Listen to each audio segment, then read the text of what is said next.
Fikar kan teman, dia tahu Zoom itu kan dari kami ini orang PSD, dia belajar Zoom kan dari kita ini ya.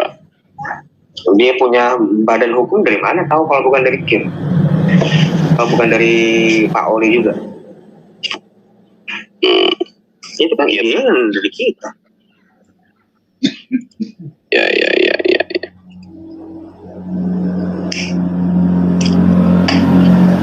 Menurut saya gue dulu inget banget kan, lu dari kemana aja lu deh? Enggak, gue habis rapat dari Kim, gue ceritain lah kan, jadi kakek lu kayak punya badan hukum, dia belum punya JCC tuh. JCC udah badan hukum sih sekarang. Badan hukum, kemana tahu? Lu kemana? Sampai ada lawyer kan ya? Gak ngerti kalau bagian itu saya nggak paham. Cuman yang jelas berbadan hukum aja. Untuk saya, untuk Ustadz Juma.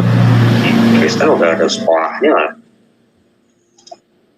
Itu kalau lo mau, mereka mau song-songan ya, kita juga lebih lagi.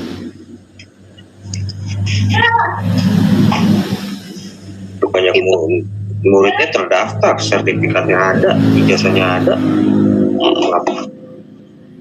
Itu kalau surat tahrim, asbabun nuzulnya sampai ke netizen, viewernya ribuan itu, waduh, ditambah hadis-hadisnya Herdi, waduh.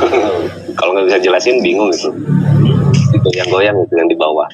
Nanti orang-orang seperti itu mungkin nanti dia sadarnya kapan gitu. Ya kayak di TikTok lah ya, cerita-cerita kayak gitu.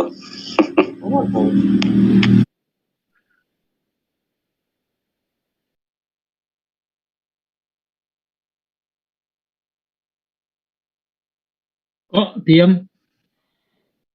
Halo. Oh, di pause. Ayo langsung aja ya, langsung di dulu.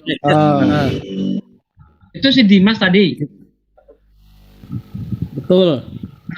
Hah? Karena gue taunya gini bro, Pak Budak Angon tuh cerita kalau dulu tuh sama Aderion tuh awalnya tuh di WA ada grupnya tersendiri 2-3 tahun yang lalu. Dulu tuh mau dibunuh-bunuhan, wah masa iya pak katanya. Iya, Sherlock sekarang gitu. Apa bener? Enggak kayak gitu deh, lebay deh. Yang suruh Sherlock itu justru si Ade, bukan dia. Oh, Adeyong. yang gue pernah share lo, dia nangis gak sih? Oh, nggak tahu. Kalau yang bentar, waktu di PI bukan waktu 4 bulan yang lalu.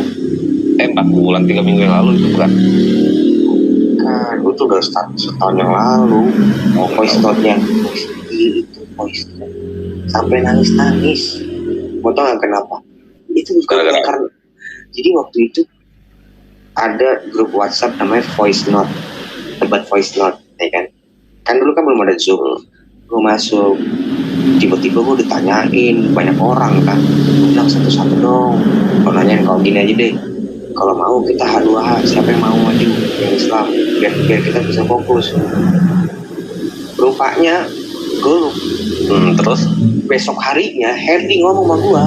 Jadi tiba-tiba sepi aja, gue tiba-tiba pergi sepi. Dan pokoknya intinya besok harinya Herdi ngomong, kamu nggak tahu kenapa? Gue kan dulu kan sering telepon-teleponan sama Herdi kan. Si Ade nangis itu, loh, kenapa nangis? Ya gara-gara kamu. Apa? Dia rupanya dia dilarang debat. Dia mengajukan diri, gue aja sama Aderion. Si Bumi Dini, si Erik sama 3 orang melarang dia. Dapat sama gue. Karena ilmu lu belum cukup. Centang itu marah lah dia. Si Erik sama si Erik. Kurang aja kamu, bajingan lalu gitu. Terus tiba-tiba dia nangis ngomong sama siapa gitu, Pak Lopot, bukan sama siapa gitu. Dia sedih ngeliatin kok lu pada ngebelain Ade, padahal dia tuh udah tahta, udah ngina Pak Lopot. Dibilang gitu sampai nangis itu cegehukan. Waduh, Cedubukan. Padahal gue nggak ngina si Tahta itu, gue cuma bilang Pinky. Udah Pinky sana. Pinky itu apa lagi? Gue nggak paham. Pinky apa? Suara dia kemayu gitu loh. Itu Pinky banget sih. Pinky itu pink apa sih? Pinky bukan kelingking ya. Pinky itu pink banget gitu loh.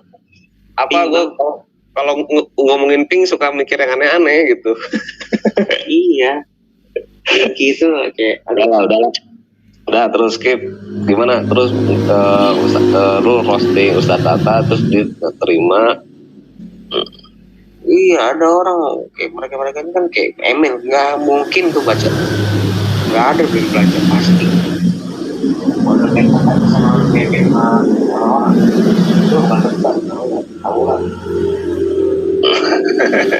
Iya kan, mereka model kan tahu kan. Yang penting rame, udah kalah. Aderion kalah debat, gitu. Royal Rumble ya. Smackdown Royal Rumble. Kalau ketemu Herdi aja panas semua. Panas.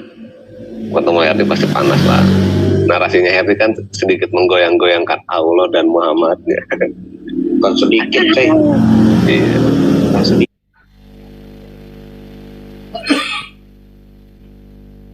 Silakan. Yuk, langsung. Yuk, reaction aja, silakan. Tunggu. Aku di ruang umum nih. Harusnya. Oke. Sambil kita menunggu yang lain, ini kita ketahui bahwa salah satu Iwan Villa yang tadi ada di rekaman ini, sebenarnya ini salah satu Zoom sebenarnya. Banyak orang, cuman kami khusus ini hanya suara ini saja yang kami ambil. Aslinya sesuai dengan apa yang kami ambil dari EP3. Silakan kami sambil nunggu ya, supaya Iwan Villa di rahmati Allah Subhanahu Wa Taala di luar sana melihat. Baik bang, Ya, latar belakang. Oke, siap. Lanjut. Betul. Ya, Jadi, ceritakan aja bang latar mungkin- belakang si yang berbicara dua orang ini nih, siapa aja? Ya, Siap. oke. Yang satu tentu Iwan Villa sudah tahu, Aderion, yang memang kita blacklist karena dia Bentar, sering. apakah ini udah live? Nah itu join. Udah live bang, udah live. Join terus. Sambil nunggu, silakan Bang Sugi. Bentar dulu. Sambil kita nunggu. Kok nggak ngomong-ngomong kalau live? Ya udah dah, dilanjut. Silakan Bang. Jadi salah satunya mungkin tahu Aderion, yang memang sering kali berbahasa agak dikit kasar, bukan keras. Kalau keras itu enak ya, kasar ya. Yang satu lagi, satu Iwan Villa, mungkin namanya kita ketahui atau kita ini, dia agnostik dan pernah disahadatkan kembali oleh Ustadz Sugih Kristologi atau Salam Akal Sehat. Dan pernah kami malam itu kita bicarakan, setelah malam itu bicarakan, inilah rekamannya. Jadi beberapa menit kemudian orang ini pernah bertemu dengan Amir kita Pak Julfikar Official, dengan Slayer, dengan saya Yan JCC, dengan Ua Empire, dengan Denny, dengan Bang Jenny. Ada di sini Bang Jenny mungkin ya. Alhamdulillah. Jadi pernah ketemu. Dia mengaku Islam, sangat Islam. Kita lihat tadi tentang bagaimana dia ke Herdi sangat terguncang katanya umat muslim. Ini mungkin saya sedikit flashback ke belakang aja. Memang Herdi sering bawa hadis, walaupun tidak pernah dibacakan Arabnya, hanya terjemahan. Dan kadang-kadang juga seringkali Pak Juma, Ustadz Juma mengcounter hadis-hadis yang disuguhin oleh Herdi, dan itu terpatahkan sebenarnya. Di JCC Herdi oke, nggak bisa, mungkin di tempat yang lain, di jum-jum yang lain monggo, tapi insya Allah di JCC ada Bang Juma di sini, ada Pak Sugi, ada Ustadz Tata yang memang keilmuannya ada Umar Reski, bahasa Ibraninya oke, bahasa Aramanya oke. Itu Iwan Filah. Mungkin karena kenapa kami membuka ini supaya Iwan Filah dirahmati Allah Subhanahu wa taala mengenal. Ini bagaimana ya? Satu hari saat itu juga kami ngasih tahu, saat itu pula dia begini. Nanti kita teruskan rekamannya. Bagaimana dia seorang Islam tapi tidak merasakan satupun kalau Al-Qur'annya itu dilecehkan, ayatnya dilecehkan. Istrinya, terus terang aja saya sebut istrinya Islam, Muslim, keluarganya dari Muslim.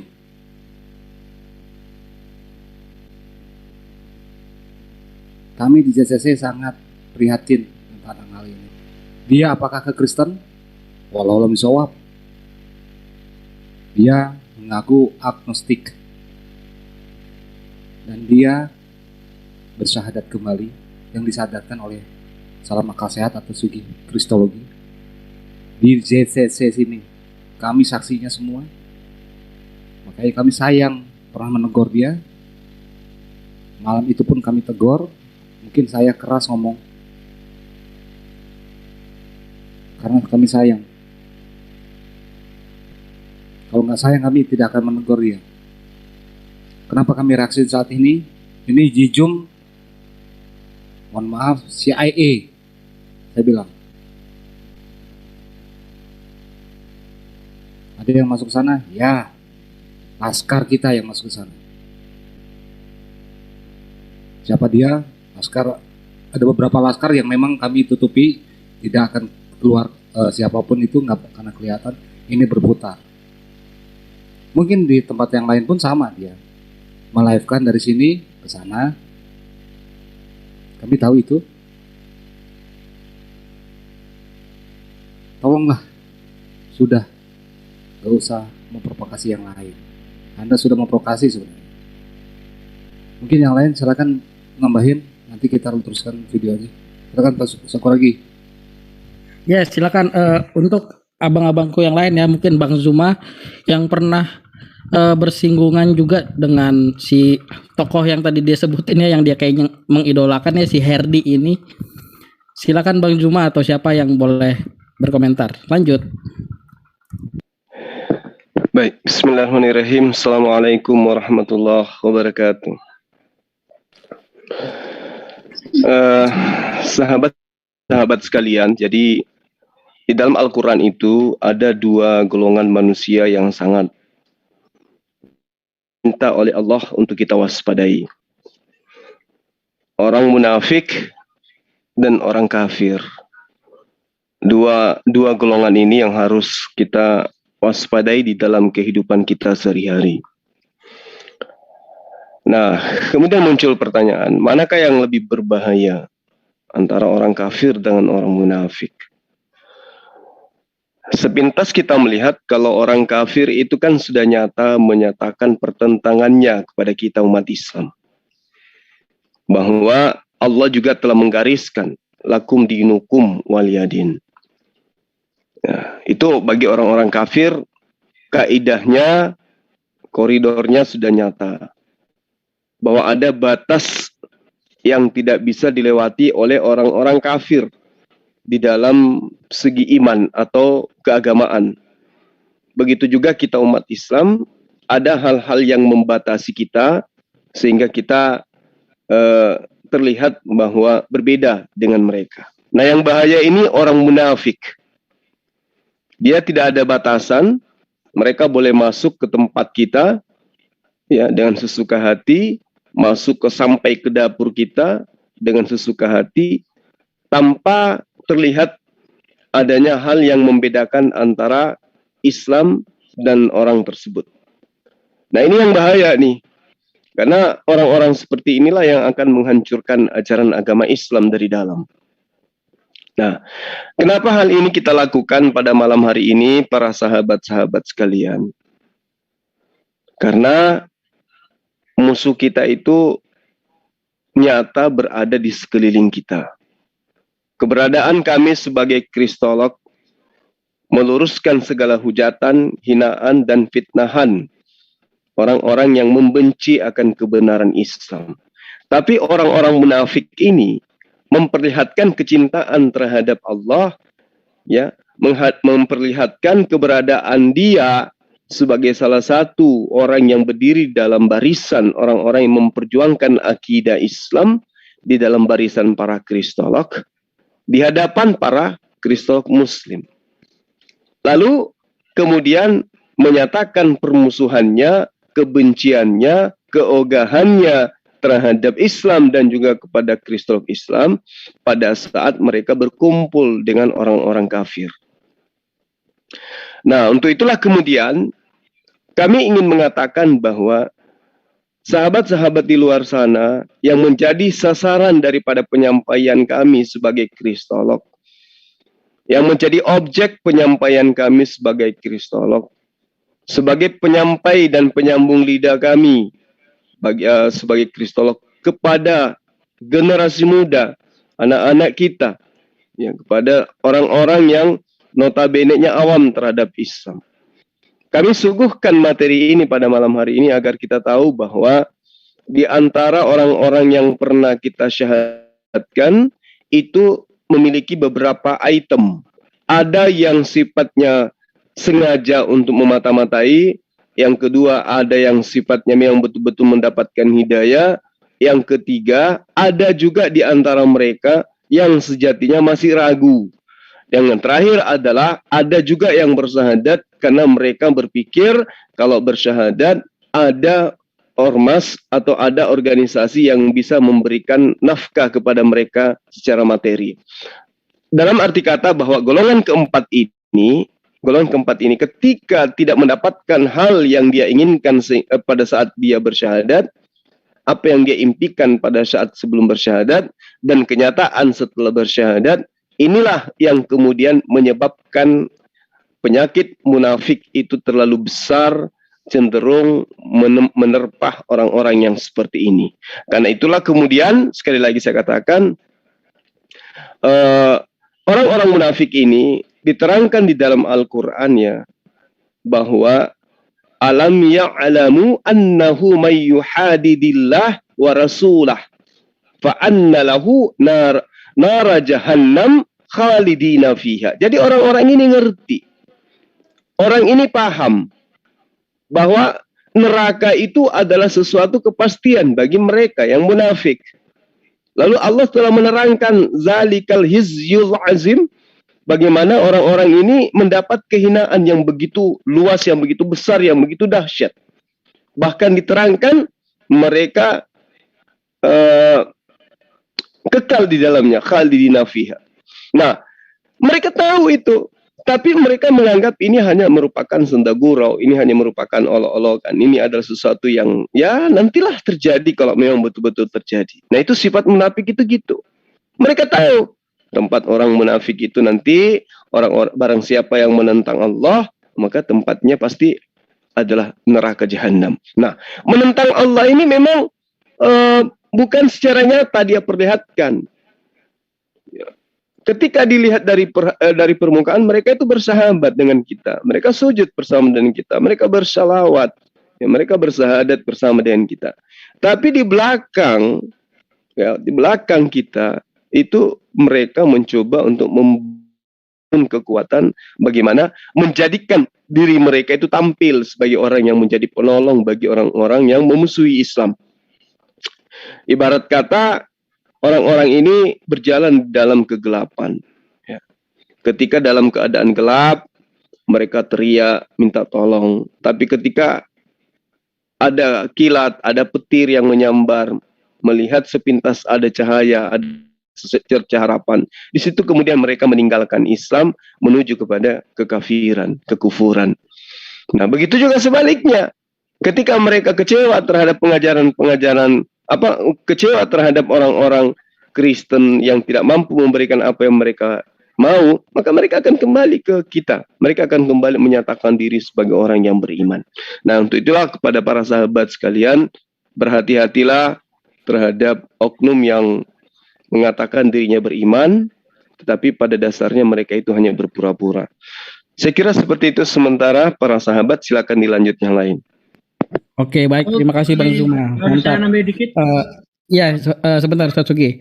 Nanti Ustaz Sugi akan ceritakan tentang bagaimana yang saat dia diproses disadarkan ulang ya, silakan. Tapi nanti sebelumnya boleh ya aku ceritakan tentang tadi yang dibawakan, katanya Islam akan kepanasan, dibawakan dalil oleh Herdi tentang surat At-Tahrim ayat 1 dan 2 ya. Itu udah belum tadi videonya ya? Atau belum? Atau enggak langsung kita bahas aja. Di sini ada Ustadz Atta. Belum. Nanti belum, itu terakhir itu. Belum ke situ. Oke, itu nanti ya.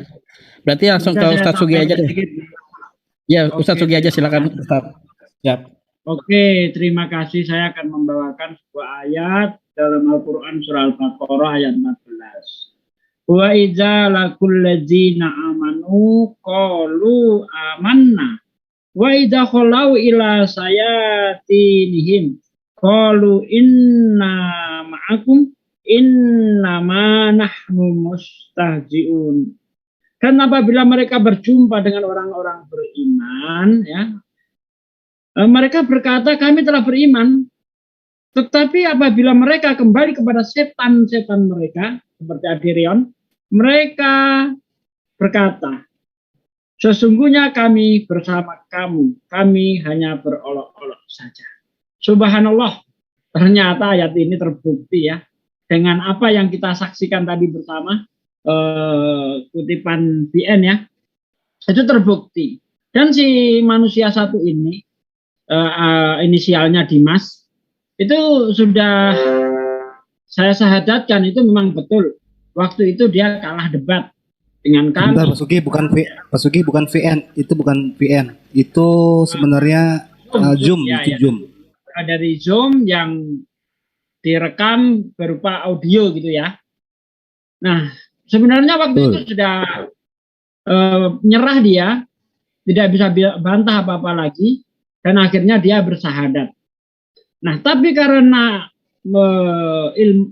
bodoh di dalam Islam, nggak ngerti apa-apa di dalam Islam, ya, dan dia tidak mau belajar dengan Islam, di CCC dia juga tidak mau belajar Islam, justru dia lebih sering berkumpul dengan para kafir, ya, berkumpul dengan Bani Kunarion itu, sehingga iman yang hanya secuil yang dia bawa lalu dia gabung dengan kumpulan orang-orang kafir, maka terkikislah imannya ini, lama-lama habis.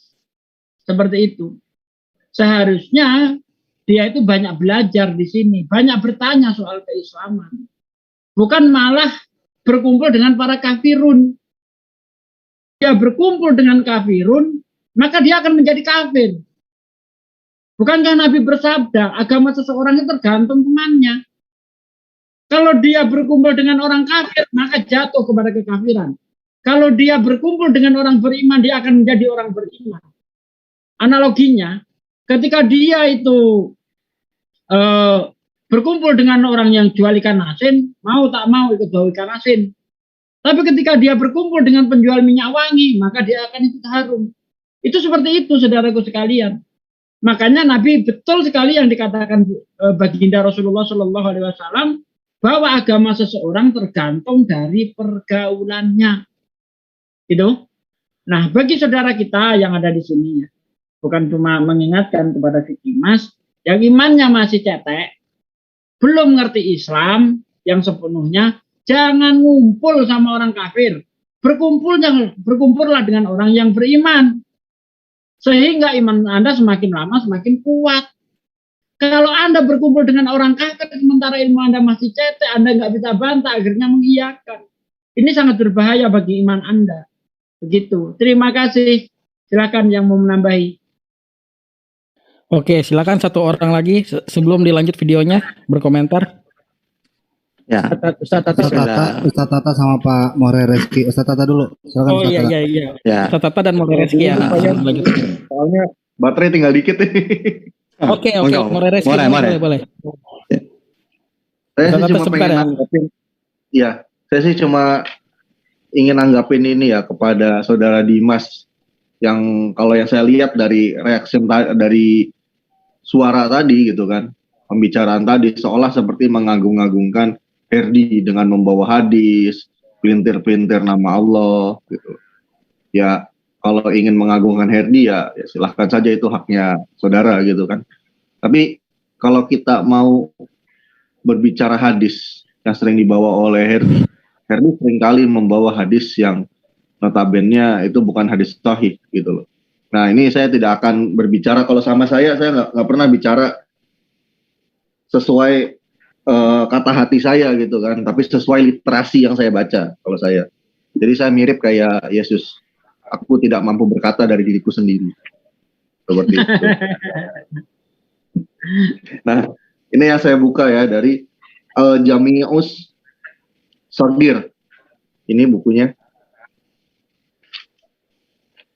Nah, di sini dibahas umumnya para ahli menetapkan 4 syarat bagi hadis yang disebut sahih, yaitu A. Perawi dalam sanad hadis itu jujur dan cakap menerima, memelihara dan menyampaikan apa yang dia riwayatkan.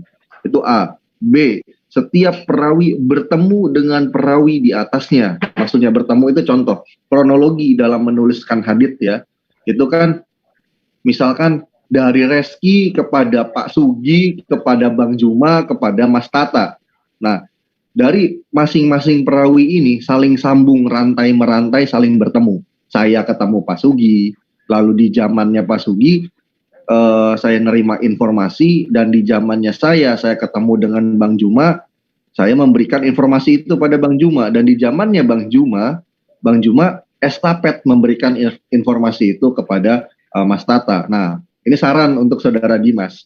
Ketika Herdi memberikan sebuah informasi hadis, coba ditinjau. Hadis tersebut perawinya siapa aja, dan coba ditinjau perawi A dengan perawi B ini saling bertemu tidak gitu loh. Karena memang saya pernah meninjau ya. Jangankan untuk hadis-hadis yang tidak populer gitu loh. Hadis yang populer pun seperti Imam Muslim, Imam Bukhari gitu kan. Kalau kita mau kritis, tinjau dari perawi A dan perawi B, kadang ada perawi A dan perawi B-nya saling ketemu. Hubungannya, statusnya atau nasabnya guru dan murid gitu kan. Nah, lalu dari yang murid ini menginformasikan lagi kepada ponakannya gitu loh. Nah, sedangkan dari periwayat ketiga ke periwayat keempat ini ternyata terpisah zaman sampai 200 tahun gitu loh kalau kita tinjau secara kritis.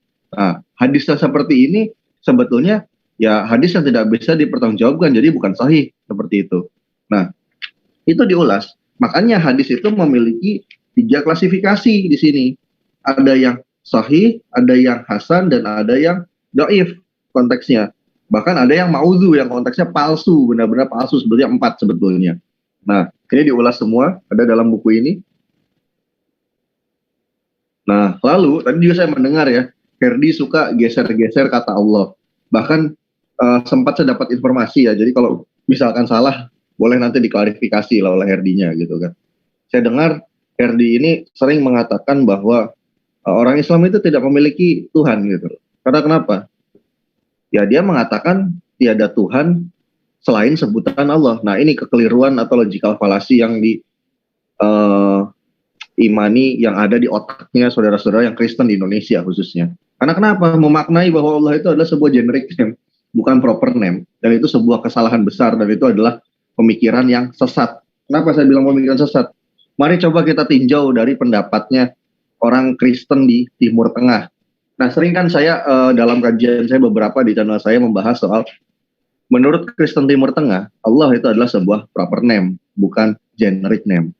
Dan sering juga saya mengutip keterangan yang ada di dalam kamus bahasa Arab namanya Al-Munjid, karya Louis Makhlouf Al-Yasui. Dia adalah seorang bapak gereja dari Katolik Timur Tengah. Nah, ini penampakan referensinya yang namanya kamus Al-Munjid. lumayan tebal, ada di tangan saya ini. Ya, kita bisa lihat di sini. Coba saya bisa share kamera tidak ya? Semoga bisa.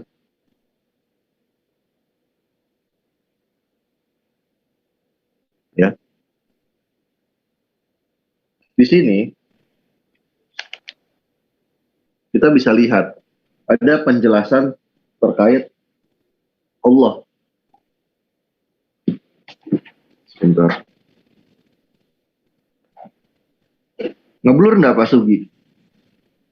Ngeblur, Warek, ngeblur. Ngeblur ya? Yang ini yang saya tunjuk ini ngeblur? Oke, Udah, kurang lanjut. stabil. Oke, siap, mantap. Garis di bawahnya itu kan yang tanda merah itu terbaca ya Allah di sana kan. Apa kata Louis Makluf Al-Yasui dalam Kamus Al-Munjid ini? Dia mengatakan Allah ismu al-zat. Ismu namanya. Al-zat adalah suatu zat yang maha kuasa. Al-wajib yang ada. Al-wujud yang menjadikan segala sesuatu menjadi ada. Di sini dikatakan ismu Allah itu. Berarti nama, proper name, kalau sudah kita bilang ismu.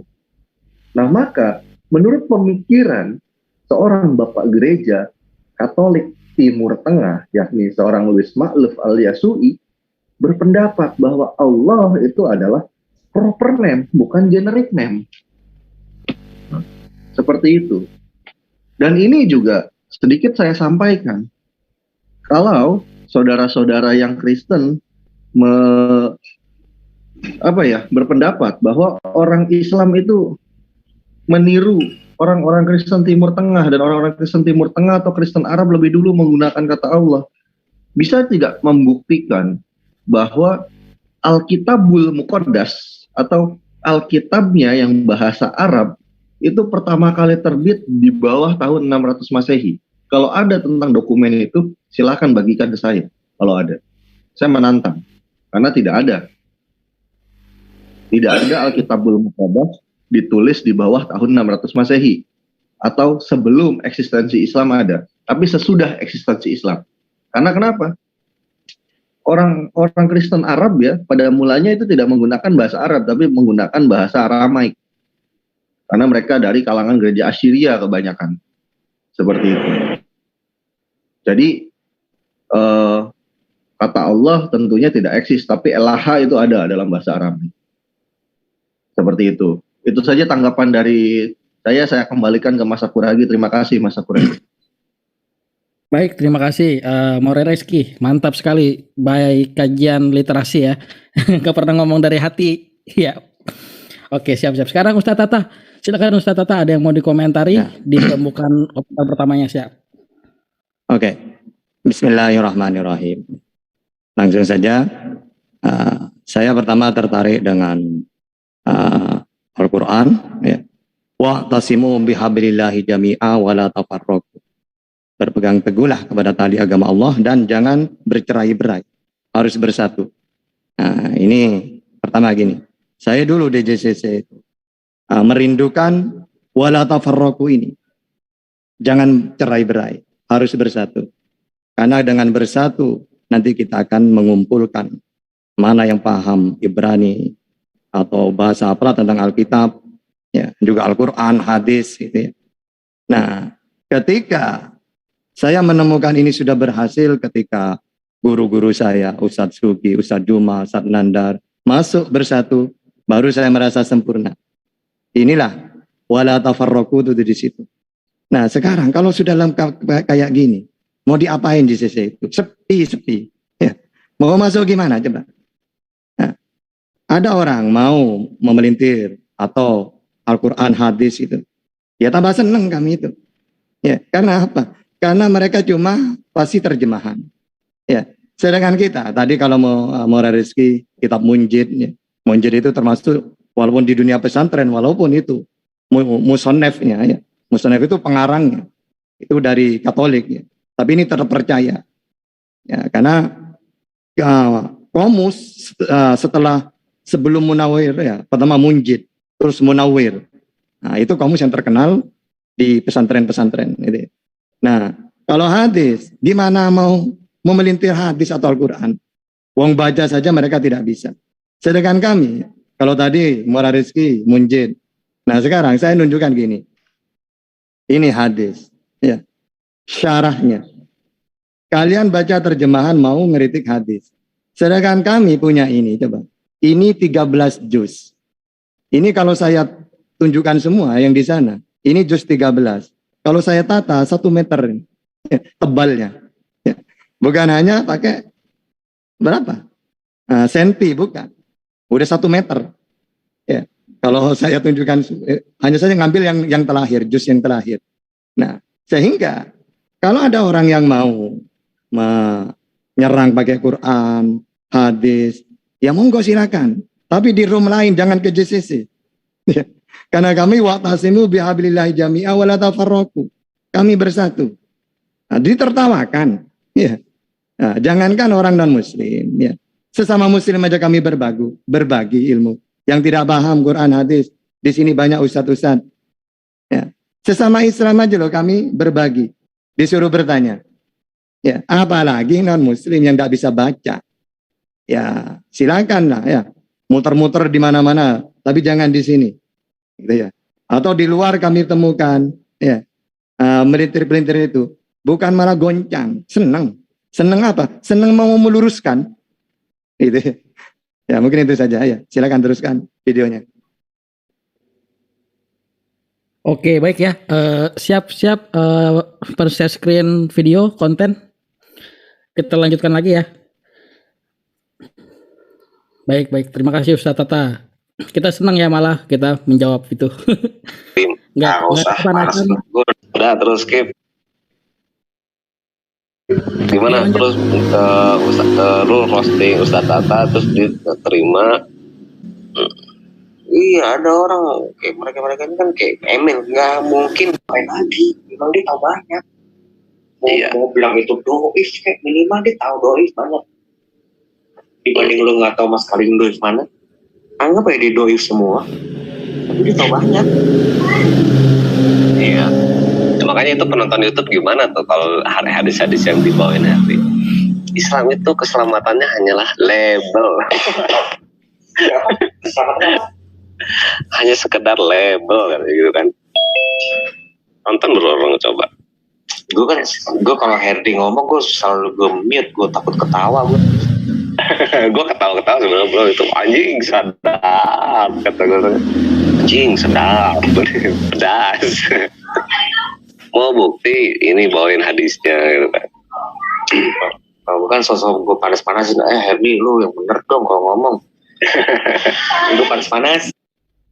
Oke, Wan Filah, sebentar saya motong sini. Bagaimana ini si Dimas nih bilang apa tadi? Kedenger nggak? Diulang lagi. Label. Islam itu label katanya. Oke, terus keduanya apa? Agak kasar loh ngomongnya. Sering ketawa. Oke ya. Oke, ada gogok dia. Itu bahasa Sunda itu. Agak kesunda-sundaan dia. Oke, kita lanjut ya videonya ya.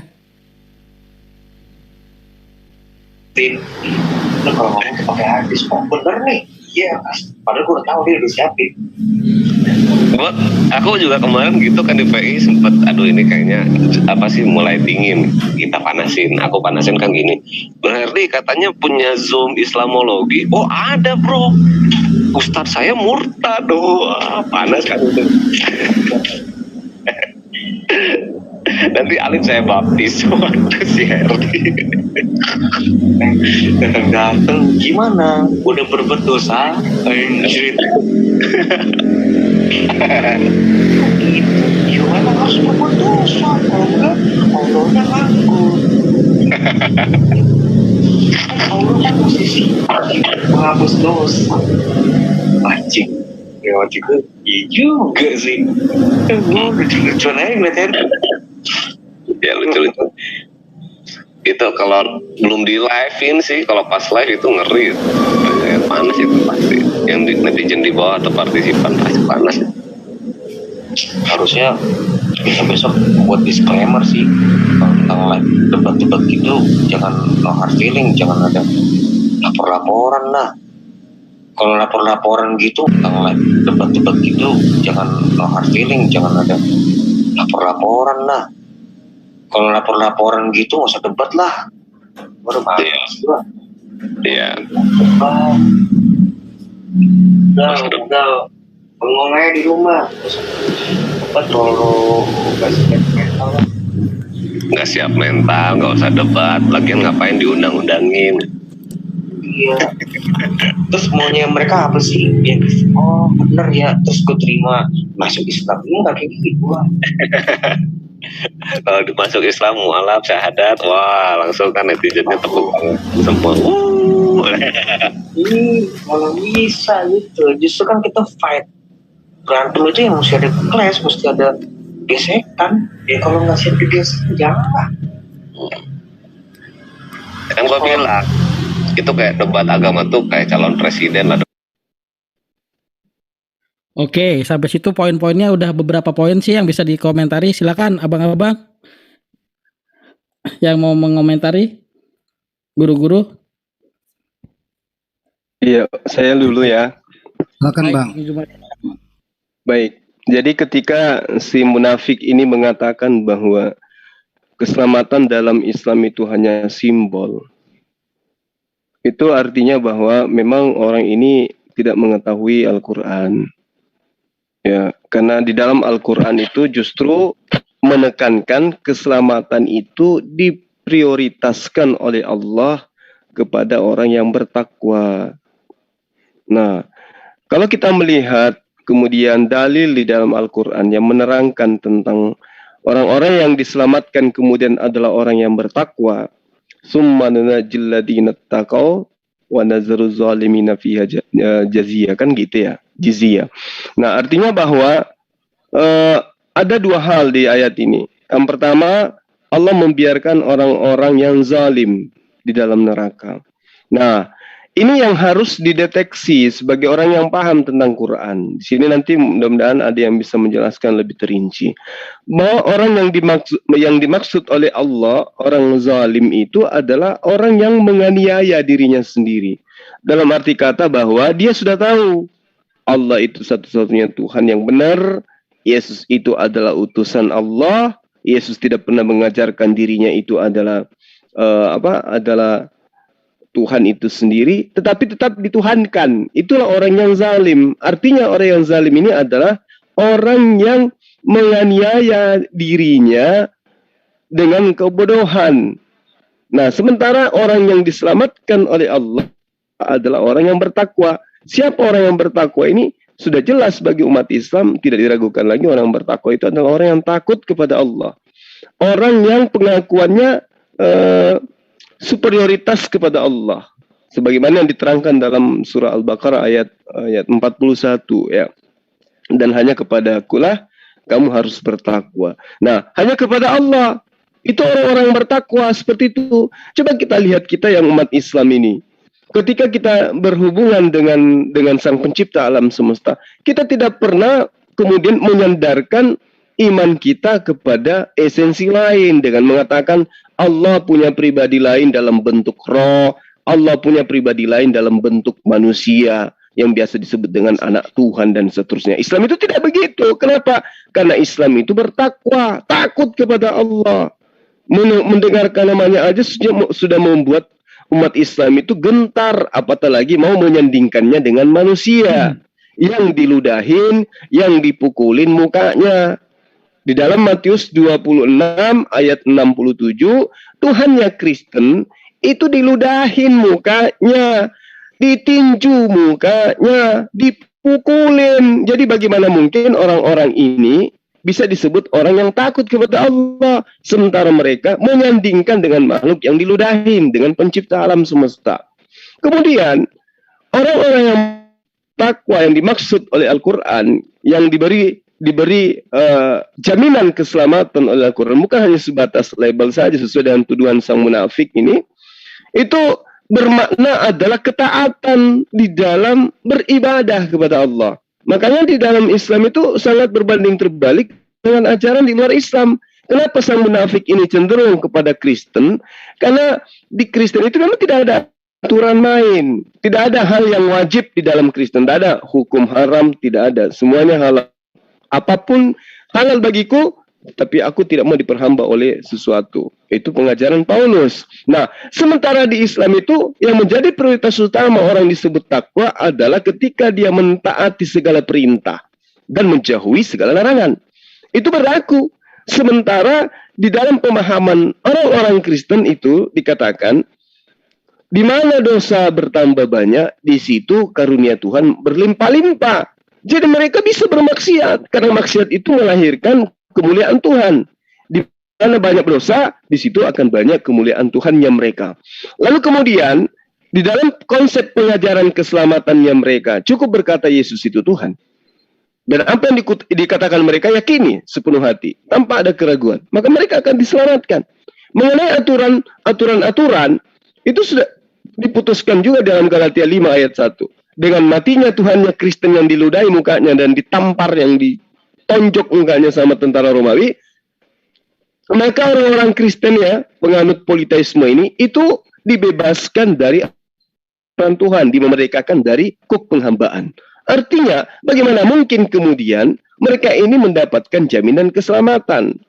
Itu yang kedua. Yang ketiga, ya, orang yang bertakwa itu adalah artinya orang yang senantiasa membersihkan hati, ya, membersihkan hati, berzikir, beristighfar, menyanyikan nyanyian baru bagi Allah, ya. Itu orang-orang yang bertakwa. Makanya dikatakan, maka kami akan memasukkan, ya, mengeluarkan, menyelamatkan orang-orang yang bertakwa dari neraka dan kemudian membiarkan orang-orang zalim. Orang-orang zalim ini orang-orang kafir, orang-orang munafik. Mereka akan tetap berlutut dalam neraka dalam keadaan kekal di dalamnya. Nah, itu yang perlu saya sampaikan kaitannya dengan tuduhannya si munafik ini, bahwa di dalam ajaran agama Islam itu keselamatan, jaminan keselamatan Tuhan yang berupa label. Satu hal ini untuk netizen di luar sana. Bagi generasi Islam di negara ini, camkan baik-baik pernyataan saya. Hanya ada di dalam ajaran Islam jaminan pencipta alam semesta yang kita sembah, bahwa Islam yang notabene orang-orang bertakwa itu dijamin oleh Allah surga. Rasulullah Muhammad SAW juga menerangkan, jika engkau mencintai Allah, maka ikutlah kepadaku, niscaya Allah akan mencintaimu, Allah akan mengampuni dosa-dosamu. Itu konsep, itu adalah resep yang diimani oleh umat Islam. Nah, camkan baik-baik.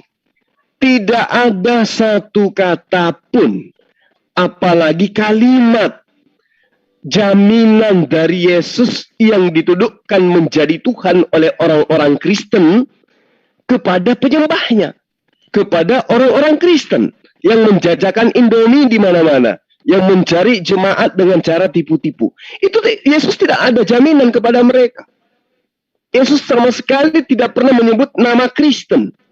Nama Kristen itu muncul di Antioquia. Untuk siapa? Untuk pengikut Paulus. Sementara Paulus dan Kristen itu tidak sinkron.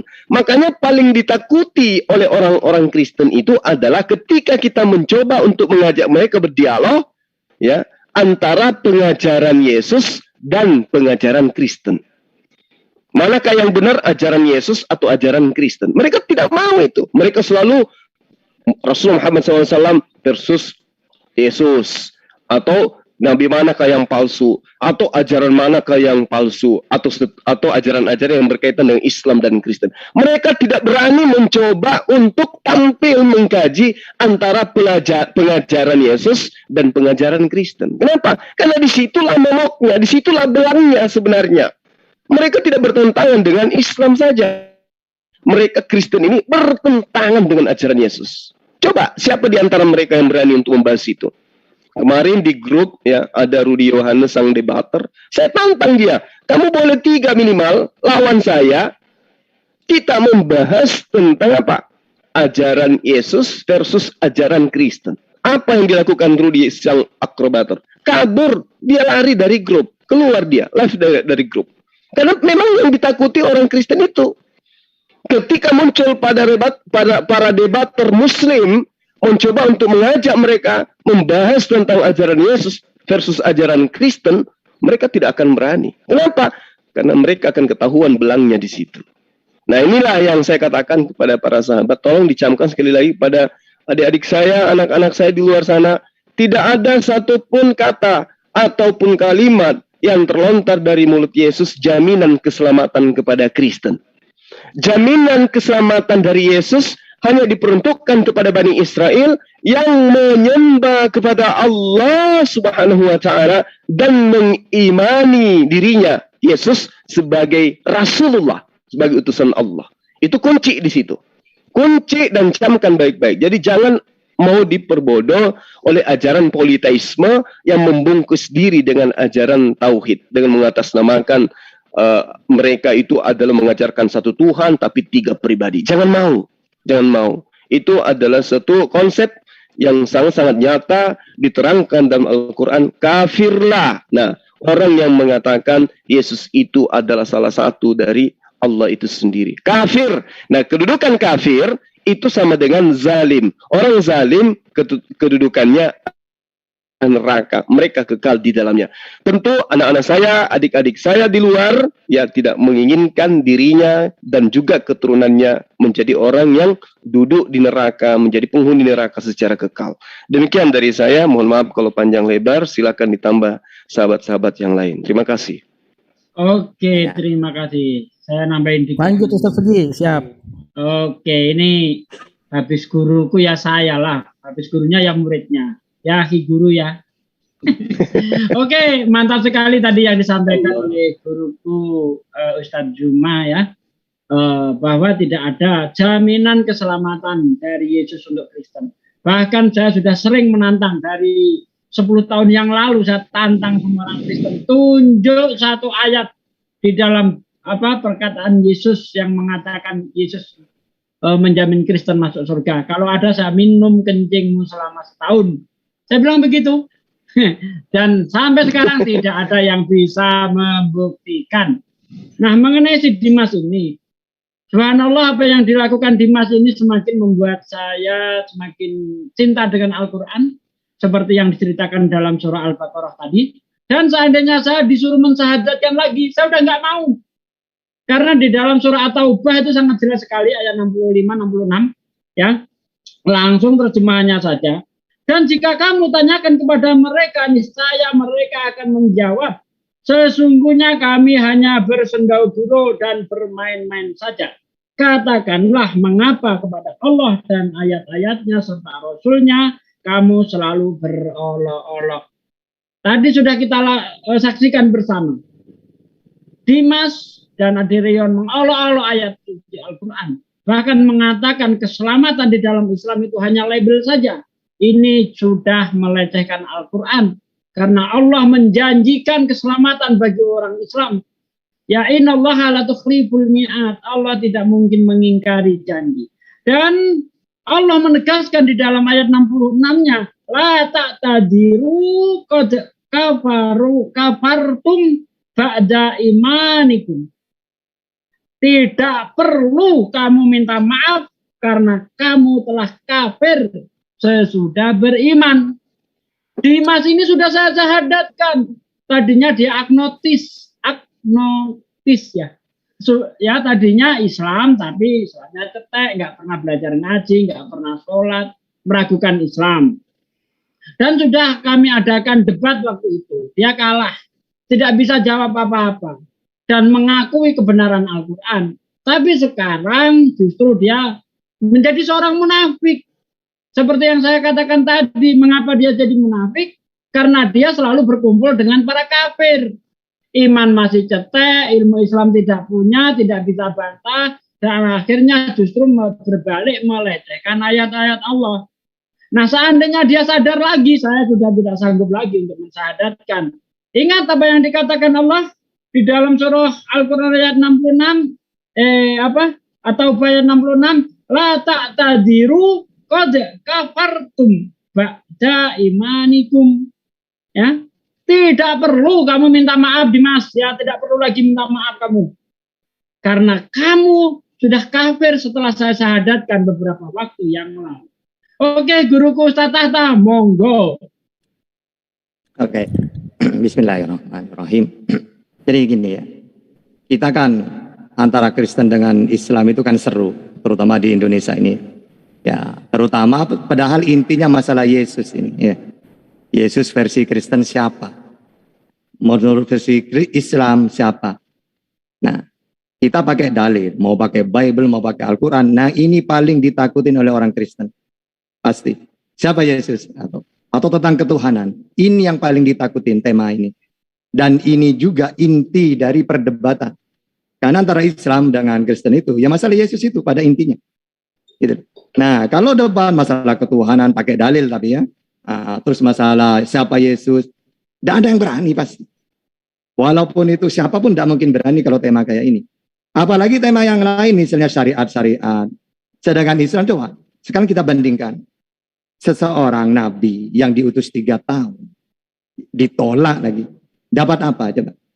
Sedangkan Rasulullah 22 tahun. Ya, terus ada ayat yang terlahir.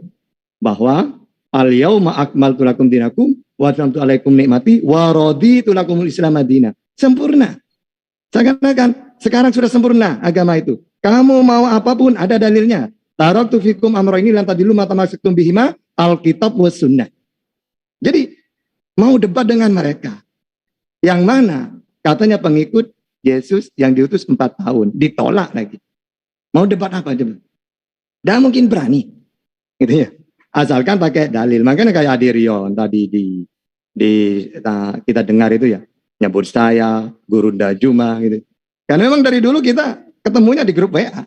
Kenapa dia paling marah ke saya? Karena kalau bertemu saya gini, ayo tak injilin kamu. Nah ini paling sakit ke kupingnya. Ya, karena apa? Seharusnya kalau jangan kesurupan. Seharusnya ketika saya mengatakan tak injilin, tantang. Ya, ayo mau. Dia takut. Ya, maksud tak injilin itu akan ku tampar pakai kitabmu sendiri. Gitu maksudnya ya.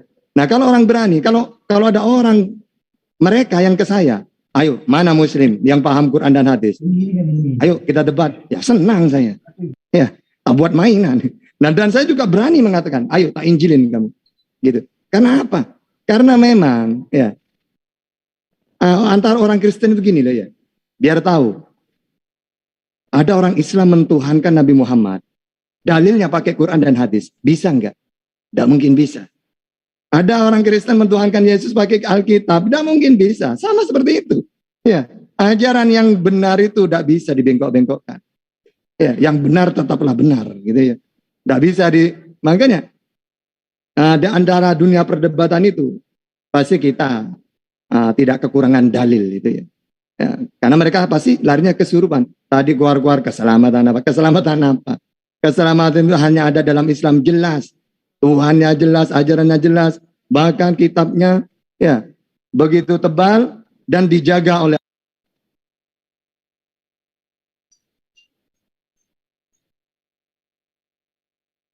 hilang suara. Ustaz Tata. Kemiut. Ya. Lanjut. Oke, sudah terlalu panjang biar kita teruskan. Ya. Untuk yang lain lagi biar sama-sama bagian. Izin. Assalamualaikum. Saya izin. Saya dong ya. Boleh ya? Silakan. Assalamualaikum warahmatullahi wabarakatuh, saudaraku semua, my brother, anak-anakku yang ada di Zoom, ya. Dan juga assalamualaikum buat para netizen dimanapun Anda berada, yang dirahmati oleh Allah Subhanahu Wa Taala, Tuhan semesta alam. Begini ya, ini Dimas ya. Oke. Ini orang, Dimas, you are lucky. I'm far away from you. Itu aja pertama dari saya ya.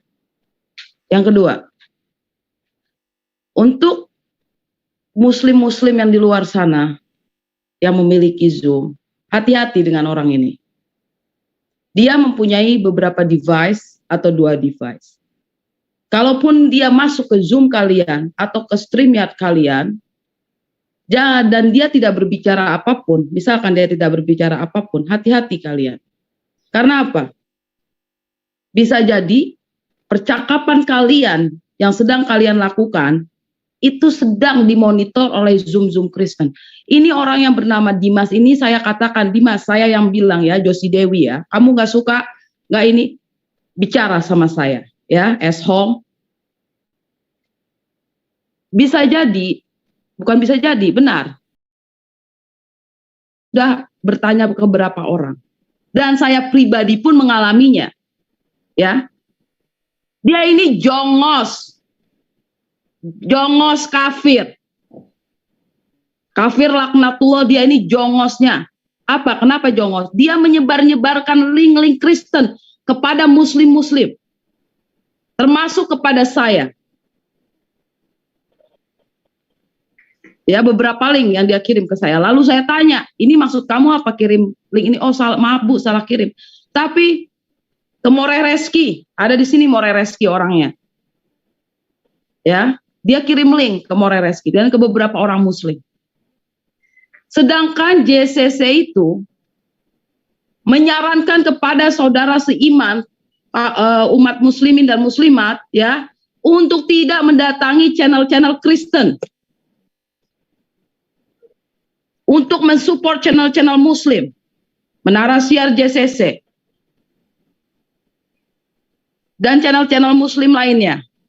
Ini orang yang mengaku agnostik. Lalu sudah disahadatkan. Barengan saya loh sahadatnya. Gue juga disahadatin bareng. Sama Ustaz Sugi. Jadi gue gak mungkin lupa. Ngaku udah Islam. Tapi kelakuan seperti ini. Dan untuk Zoom muslim, saya nggak akan menyebutkan Zoom mana aja. Waspada kalian kalau orang ini datang ke Zoom kalian. Waspada ketika kalian berbicara. Ingatkan saudara seiman kalian yang berada di ruangan itu. Ketika ada dia, waspada. Karena apa? Bisa jadi, bukan bisa jadi, probably percakapan kalian sedang didengarkan oleh Zoom Kristen. Karena dia jongosnya. Ya. Orang ini yang mengaku agnostik itu lahir dari rahim seorang ibu yang Islam. Shame on you, Dimas. I feel sorry for your parents. Lu nggak terima, lu ketemu sama gua. Ya. Lu pikir kita di JCC ini diam aja selama ini, kita nggak tahu apa-apa. Oh, saya lebih tahu, Dimas, kelakuan kamu di luar. Kenapa saya banyak diam? Saya memperhatikan kamu. And I will watch you for sure. Terus juga ya, untuk saudara seiman yang lain, ini sudah dibuktikan nih. Kenapa orang munafik jenazahnya tidak perlu disolatkan? Kalau kafir jelas. Memang mereka kafir kok. Kafir kepada ayat-ayat kebenaran. Ini orang munafik ini nih. Ya. Jadi saudara-saudara saya yang mempunyai Zoom muslim ya, di sana dengarkan omongan saya ini. Hati-hati kamu kalian dengan orang ini. Hati-hati, karena dia punya 2 device. Dia datang ke JCC itu bagaikan kucing, bagaikan kitten. Tahu kan kitten apa itu kitten? Anak kucing yang manis. Ya, sopan sekali bahasanya. Tapi ketika di Zoom muslim lain, dia itu menjatuhkan mental saudara seimannya dengan mengagung-agungkan si Herdi. Wah, begini, begitu. Dimas, lo pikir gue nggak tahu? Gue tahu, men. Sampai kancut lu pun gue tahu lu pakai apa. Jadi ya, tolong ya saudara-saudara muslim dan para netizen di luar sana. Ya, hati-hati dengan orang munafik seperti ini. Bayangkan, dia lahir dari rahim seorang wanita muslimah. Yang saya rasa ketika dia bayi, ketika dia toddler, ketika dia anak-anak, orang tuanya mencurahkan kasih sayang. Terlepas dia bilang, oh saya nggak pernah belajar ini. Istrinya rajin sholat kok. Dia cerita, dia menikah dengan istrinya secara Islam.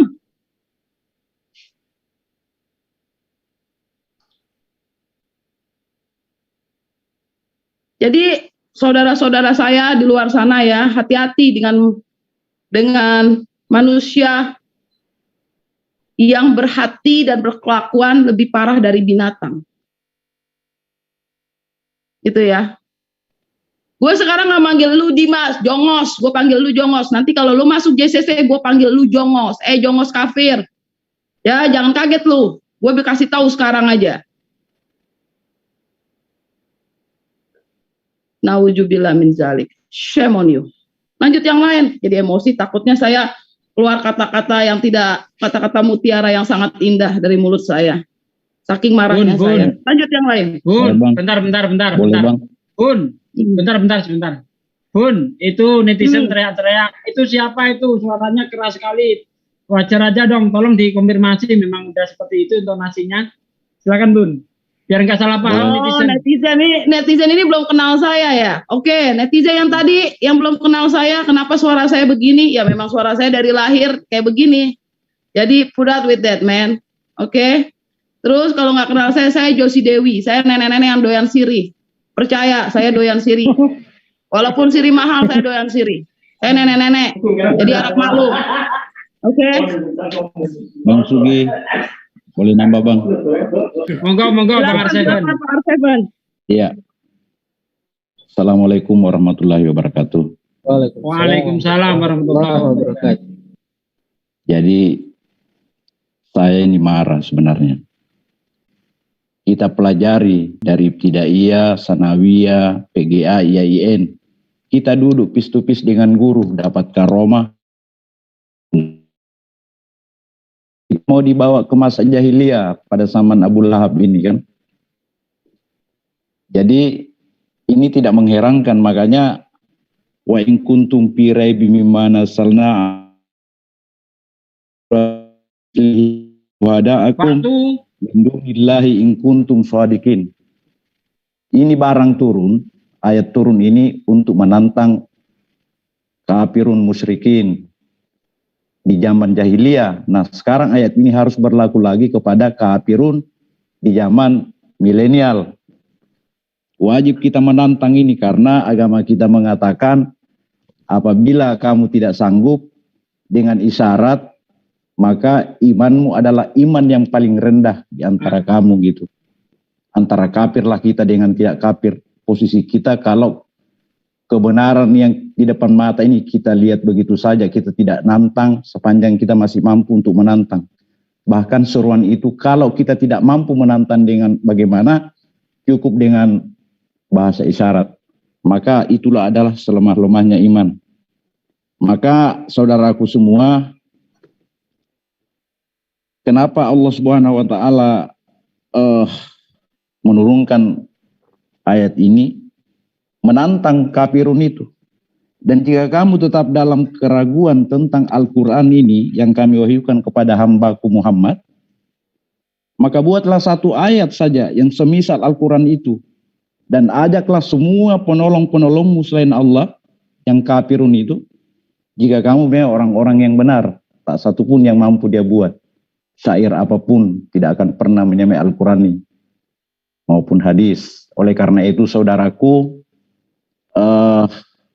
dengan bergetar hati kita berdebat dengan mereka ini dengan kebenaran. Tidak usah kita menghujat, tapi kita sampaikan ajaran yang sebenarnya di agama kita ini Islam yang masih pakai pelita, tidak pakai listrik, mempelajari agama ini dengan susah payah. Kehujanan, mengaji ke surau, mengaji ke langgar, tengah malam, habis isya baru makan, karena harus mengaji dulu. Lalu hari ini diinjak-injak apa yang kita pahamkan dari guru-guru kita. Wah, patutlah kita marah. Saya adalah generasi yang masih memakai pelita itu. Tidak ada senter, hanya obor saja. Dengan susah payah kita pelajari agama ini. Jadi, menyentuh ke batin saya, seandainya dihalalkan itu berkelahi, tidak Tidak dibatasi kita rambu-rambu agama. Kupelintir lehernya orang yang seperti ini. Menjadi Umar aku di zaman sekarang. Seandainya bisa ya. Tapi karena tidak bisa, maka setiap keilmuan yang kita miliki kita hadapi aja. Karena kebenaran yang mutlak mau menjadi mutlak itu sudah sampai ke puncak piramida.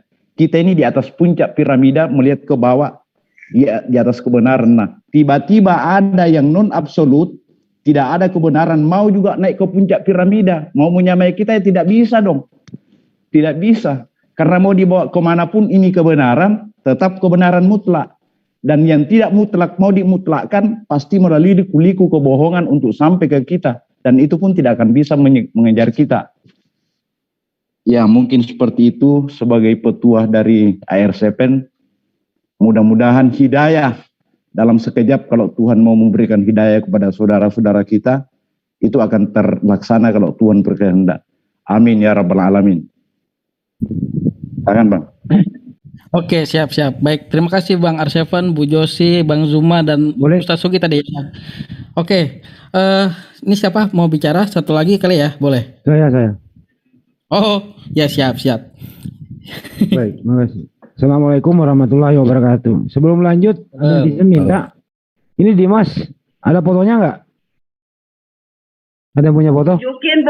Unjukin biar seluruh netizen seluruh dunia se-Indonesia tahu wajah ini orang munafik seperti ini. Kalau saya screen ini kosong nih sebentar. Bentar ya. Coba netizen minta fotonya. Iya. Oke, ngobrol aja dulu Bang. Unjukin wajahnya Pak Yan, unjukin wajah dia waktu ketemu Pak Yan tuh, wajah jelek dia yang jerawatan itu. Unjukin. Bunda. Coba dilanjut dulu Bang. Nah, aku lagi nyari dulu. Baik, jadi sambil saudara netizen yang saya hormati, jadi tunggu sebentar, nanti juga akan ditampilkan sambil saya yang komentari ini. Ini Dimas, memang dia kemarin disadatkan oleh Ustaz Sugi itu, saya mengamati selama ini dia cuma hanya berpura-pura. Ada tujuan sebenarnya adalah mau diperhatikan, terus dirangkul, kemudian bisa dapat keuntungan. Tapi sebenarnya yang dia harapkan tuh tidak sesuai dengan harapan, artinya mereka mundur lagi gitu. Itu pertama. Betul kata Bang Juma tadi, ya mualaf perlu juga jangan terlalu kita mengapresiasi, perlu dipelajari dulu ke depan. Seperti beberapa hari yang lalu ada seorang Handoyo sama, mau diperhatikan ternyata ada sesuatu di balik ini semua. Bukan Dimas saja, banyak. Jadi ini Dimas, tadi saya dengar suaranya bersama Ade Rion tuh, mereka berkongko-kongko mengagung-agungkan seorang Syerdi. Syerdi ini adalah tinggalnya di Manado, Sulawesi Utara. Terus kemudian seiring dengan waktu saya sering dialog, bahkan konferensi video call bareng bersama saya Ustadz Tahta dengan Habib Lopot gitu ya. Dan sering dialog, kesimpulannya adalah beliau Herdi ini yang dia agung-agungkan ilmunya tidak ada. Satu. Tentang Bible sendiri dia nggak ngerti apa-apa tentang Bible, dan mereka mengakui bahwa perjanjian lama itu sudah tidak dipakai lagi, hanya merupakan tulisan saja buat referensi kalau lagi dibutuhkan. Itu pertama. Yang kedua menurut Herdi adalah hanya yang berlaku perjanjian baru. Artinya segala makanan yang ada di muka bumi ini bisa dimakan, termasuk tikus sawah, anjing gila, coro, semua bisa dimakan menurut Herdi. Rekamannya ada, faktanya ada. Termasuk minuman apapun boleh diminum. Dan buktinya Herdi masih juga mengkonsumsi minuman keras ala dari sana, yaitu cap tikus. Ketiga adalah saya curiga dia kalau sering mau membawakan hadis, saya rasa dia minum cap tikus dulu supaya dia percaya diri untuk sok tahu tentang hadis. Kesimpulan saya dialog sama Herdi, Ustaz Tata juga tahu bahwa beliau pernah berkata begini, identik seragam tentang Yesus, kata itu Yesus. Dia pernah mengakui bahwa Yesus memang itu Tuhan yang pernah netek. Apa salahnya kenapa kamu meragukan kalau Tuhan saya netek? No problem, kata Herdi. Apa salahnya kalau Tuhan saya pernah kecil bertumbuh besar tergantung kepada orang tuanya? Itu Tuhan saya, kenapa lu ikut campur? Kata Herdi. Tuh. Jadi Herdi seperti ini ilmunya dan pernah sekali nekat mau melawan Ustaz Sugi untuk dialog ayat per ayat. Baru berlangsung 6 menit atau 7 menit Ustaz Sugi memberikan satu ayat kejadian 1 sampai terakhir itu mentok karena dia tidak bisa menyerah dan tidak mau mengakui, masih ngotot terus, ternyata ayat itu keliru besar. Dan saya sebagai moderator tidak akan pernah kelihatan, Bang.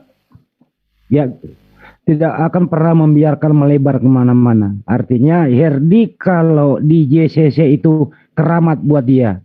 Sekali lagi ya, Herdi kalau di JCC keramat dan tidak bisa berkutik apa-apa karena kunciannya ada di sini. Untuk itu teman-teman di luar sana, dialog sama Herdi, nggak usah dibawa melebar kemana-mana. Beritahu saja bahwa kalau membawa hadis, suruh baca dulu. Sumbernya dari mana, perawi nasananya seperti apa, dan suruh baca original teksnya begitu. Karena kita muslim itu tidak berpatokan penuh sama terjemahan. Terjemahan adalah merupakan bantuan untuk lebih mengerti apa arti original teks di hadis itu, kan begitu. Jadi sebelum dilanjut silakan siapa namanya Pak Ian, mohon dilingkari yang mana yang Dimas di sini, silakan. Ini Dimas. Ini Slayer, Dani, Gua Empire, Pak Jul, saya, Bang Don. Oke, kita pindahin. Yang paling pinggir ya?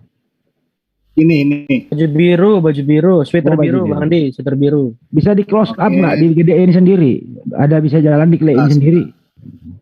Nah, besarin banyak biar bisa scroll. Ya, terus sampai dia sendiri kelihatan. Ya. Okay. Tadi yang nggak pakai masker tadi loh. Iya, yang nggak pakai masker. Ya. Ini udah. Oke. Yang nggak pakai masker tadi, Bang Yan. Sorry. Terus yang di warung itu ada juga kan? Nah itu tuh. Nah ini dia. Ya, di close up. Oke. Sebentar. Ganti fotonya. Jangan dulu banyak, biar dia ambil fotonya. Ambil fotonya semua. Siap. Netizen juga kalau mau ngambil silakan netizen. Oke. Nah ini dia. Sip. Baik Bang Andi, ini kenapa sih kenapa kita tampilkan wajahnya? Saya ceritain dulu Dimas belum nih. Ya, Dimas ini kemarin malam kalau nggak salah masuk di sini. Saya beritahu dia, lu kalau mau murtad hanya orang bodoh yang murtad dan Islam tidak akan kekurangan apapun kalau lu murtad. Dan saya senang kalau malam ini lu di depan gua lu murtad terus kemudian lu menjadi orang Kristen, lu lawan gua debat. Gua habisin lu. Dia nggak bisa ngomong apa-apa gitu loh. Artinya kalau lu murtad, Islam tidak kekurangan, justru saya bertambah lawan untuk dialog. Itu kalau menurut saya yang jelas ini si Dimas ini dia salah. Kemarin metodenya salah, disadatkan oleh Ustaz Sugi, ternyata kita nggak merespon dengan baik. Artinya dia tidak mendapat apa-apa, untuk itu akhirnya kembali lagi berkongko-kongko sama Ade Rion si penghujat ini. Itu ya.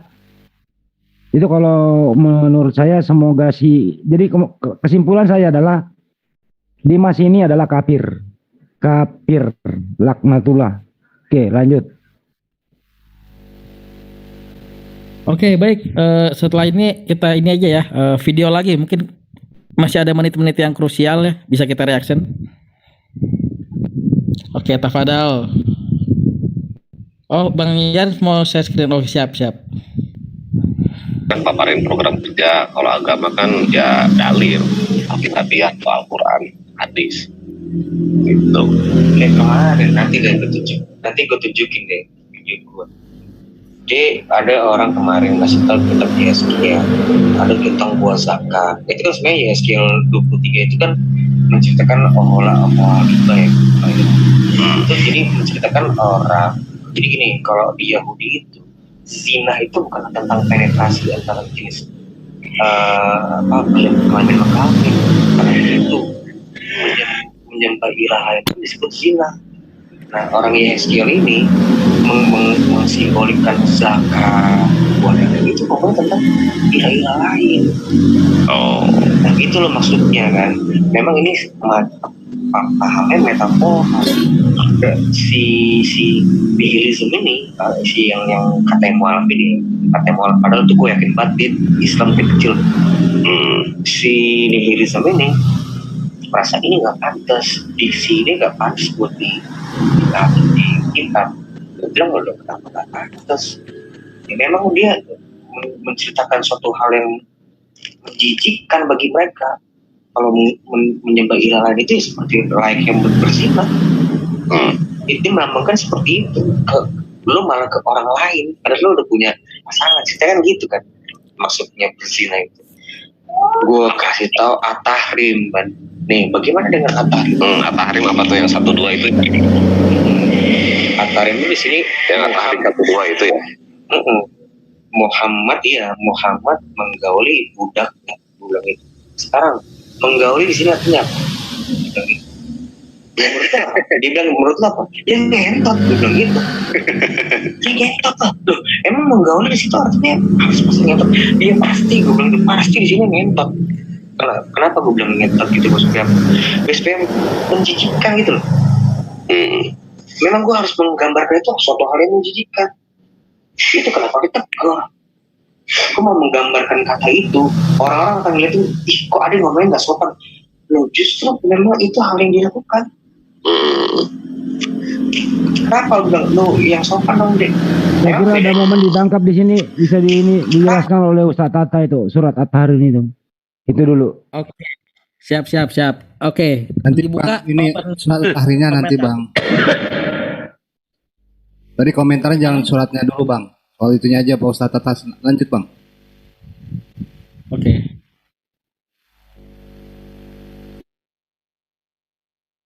Kalau bilang lu yang sopan dong deh. Emang bedanya menggauli sama yang gua omongin apa? Sama-sama kok penetrasi dulunya. Iya. Bedanya kata-kata gua lebih gaul. Ya kalau menggauli, sekarang kalau menggauli nanti gua artiin membuat menjadi gaul gimana? Nah beda. Ya kan, artinya beda lah. Iya justru bagusan karena nggak tega aja bener. Karena nggak tega aja tuh. Oke ya. Sebelumnya saya dulu deh dikit. Ya nih seperti biasa, Oten dengan pemahaman menggauli budak gitu ya. Dalam hal ini mungkin nanti bisa dikonfirmasi apakah betul ya. Ini yang dimaksud adalah Maria ya, Maria Koptik ya. Oke, silakan langsung aja kali Kang Yan ya, langsung tentang surat at-tahrim ini dari Iwan Kelas semua biar langsung menjawab. Gimana? Oke, tapi gini Bang, kita batasi begini. Supaya tadi kenapa saya berhentiin, dia si Aderion bilang begitu, Nabi kita Nabi Muhammad SAW Dimas ini hanya ketawa. Coba bagaimana perasaannya kalau dia memang Muslim? Gimana? Ini Al-Quran loh. Dari surat At-Tahrim itu Al-Quran. Dia hanya tertawa. Dijelaskan dulu Al-Qur'annya baru kita tanggapi itu ketawanya. Iya, oke Bang, nanti terakhir ini ada. Dia ini masih panjang. Ini tertawa ya. Si Aderion bilang apa, dia tertawa. Gitu. Kita lanjut ya. Bentar Pak Yan. Pak Yan, sebentar. Ini saya tambahkan ya, biar netizen juga tahu. Perkataan yang Aderion katakan nah kalau saya di belakang layar saya lancar sekali mengatakan seperti itu ya, tapi karena ini live dan sangat tidak sopan perkataan seperti itu, jadi mohon maaf saya tidak akan mengungkapkan perkataan yang Aderion katakan gitu ya. Ada nggak di kata kamus kamus besar bahasa Indonesia? Ada nggak perkataan itu? Sekarang saya tanya sama kalian ya, para netizen. Kalau Aderion tadi bilang, ya penerjemah itu hanya sebenarnya padahal begitu. Ada nggak kata seperti itu dalam kamus besar bahasa Indonesia? Itu yang pertama. Terus yang kedua, ada nggak orang-orang yang berpendidikan, orang sopan, atau orang-orang yang mempunyai jabatan berbicara seperti itu dalam skala berhubungan bisnis atau relasi? Ada nggak mengatakan seperti itu? Yang paling sopan adalah berhubungan badan. Nah, sekarang saya tanya, apakah itu suatu hal yang wajar untuk mengatakan kata seperti itu? Sesuatu hal yang wajar? Enggak. Perkataan seperti itu, ya, itu digunakan untuk cursing, untuk sumpah serapah, atau orang yang bicara dengan sangat akrab, tapi dengan pergaulan yang dengan gaya yang sangat, ya, untuk sebagian besar masyarakat Indonesia itu merupakan sesuatu. Orang berpikir seperti itu, ini orang kok nggak terpelajar ya? Percaya? Kalau di Amerika wajar bicara fucking this, fucking that, bloody fucking shit, bla bla bla, fucking bullshit. Itu wajar karena memang culture-nya. Tapi pun itu kalau misalnya saya ketemu mayor atau ketemu polisi, saya ngomong gitu, bisa ditempeleng saya. Walaupun itu bahasa sehari-hari yang mungkin sebagian orang wajar. Tapi enggak di culture budaya Indonesia. Enggak begitu. Ya. Sekarang saya tanya, ada nggak kata itu di kata itu di kamus besar bahasa Indonesia? Itu aja sih dari saya. Lanjut Pak Yan, sorry saya interrupt. Sama aja. Orang gue tanya ini kan di sini artinya menggauli ini artinya simbolnya gimana? Malu mereka. Bingung. Gila metafora lo nggak masuk akal. Gila yang asli lu marah. Itu di SDN ya. Gua kan di chat itu Tahrim katanya Derion minta ini. Oh iya SDN. Ada tuh video. Ada nggak? Si Kayapas WA gua, Farhan ini penipu katanya. Dia nunjukin apa sih sejarah penyaliban, tapi dicek keyword penyaliban nggak ada. Ya lu bilang lah sama Farhan tuh. Atau stitch videonya, maksud gua stitch model kayak di TikTok kan di stitch. Iya itu. Atau reaction lah. Lo bayangkan aja, kita pengen udah. Kita mau mereaksikan itu video, itu kita merunding dulu. Ini gimana nih kalau kita respon ini nanti gimana, nanti bisa kita tinggal. Itu kita mikir loh. Sekarang oke mereka ngomong buset mulutnya tuh udah kayak tai. Bawa tai gitu. Gak ada mikir-mikirnya kita tuh mikir, padahal sebenarnya kita salah. Iya yang salah. Kita tuh masih mikir, kalau nanti ini kita ambil videonya nanti dia marah nggak? Dia dikiranya kita ngambil hak kita. Apa? Coba dipikir, nanti di pestakan. Itu kita rapat loh. Di sini, kami rapat. Oh ya. Akhirnya nggak jadi. Reaction aja. Kalau menurut gua reaction sekarang metode JCC itu udah mulai reaction, teman-teman dibahasin reaction juga. Metodenya gitu. Iya, reaksinya dia kita mah apa sih? Mereka mau bebas-bebas kali reaksi video misalnya. Coba kalau gua ngereaksi Kristen ngereaksi Islam. Sasaran. Iya. Sudah, namanya juga minoritas. Ya. Ya udahlah. Gimana lagi? Lalu apa? Terima aja. Lalu berisik. Stop. Saya kira kan dia udah mulai ngalor ngidul ngomong yang lain. Sedangkan At-Tahrim tadi pembahasannya tadi di menit-menit sebelumnya tadi kan. Nah, mohon dibahas tuh ustadz-ustadzku, guru-guruku, silakan. Selalu teganya engkau melakukan itu. Udah, stop. Lo bayangkan. Itu. Mohon maaf sebelumnya, ini boleh dicek dulu kan? Ini Terzan itu siapa ya? Terzan. Coba di slow speak up dong. Terzan. Halo Terzan. Halo Terjan. Remove aja Pak De. Kalau nggak mau speak up, remove aja. Jangan taruh waiting room, remove langsung. Waalaikumsalam, Terzan. Ya. Ini siapa nih? Parsan, Pak. Hah? Parsan. Oh. Parsan siapa ya? Dari LC, Pak. LC-nya siapa? Hah? Dari LC-nya siapa? Rashid. Oh ya, udah. Oke, sip, dah. Yang penting mau speak up aja dulu, udah. Oke ya, jadi saya komentari mengenai Rasulullah. Pak Sugi, ini sedikit lagi Pak Sugi. Hah? Dikit lagi nih Pak Sugi. Ini sedikit lagi sebenarnya dari sini. Terlalu Enggak, ini ayatnya ini. Di ayat, maksudnya ini ayatnya ini yang harus dilihatin Pak Sugi sebentar. Akhirnya gue kasih contoh. Nih di surah 9. Oh ini ya, gua lagi baca di Ibnu Katsir. Zaid ibnu As-Salam bahwa Rasulullah menggauli ibu Ibrahim di rumah salah seorang istri beliau. Maka istri beliau berkata, oh ini, hai Rasulullah, teganya engkau melakukan itu di atas kerajaanku.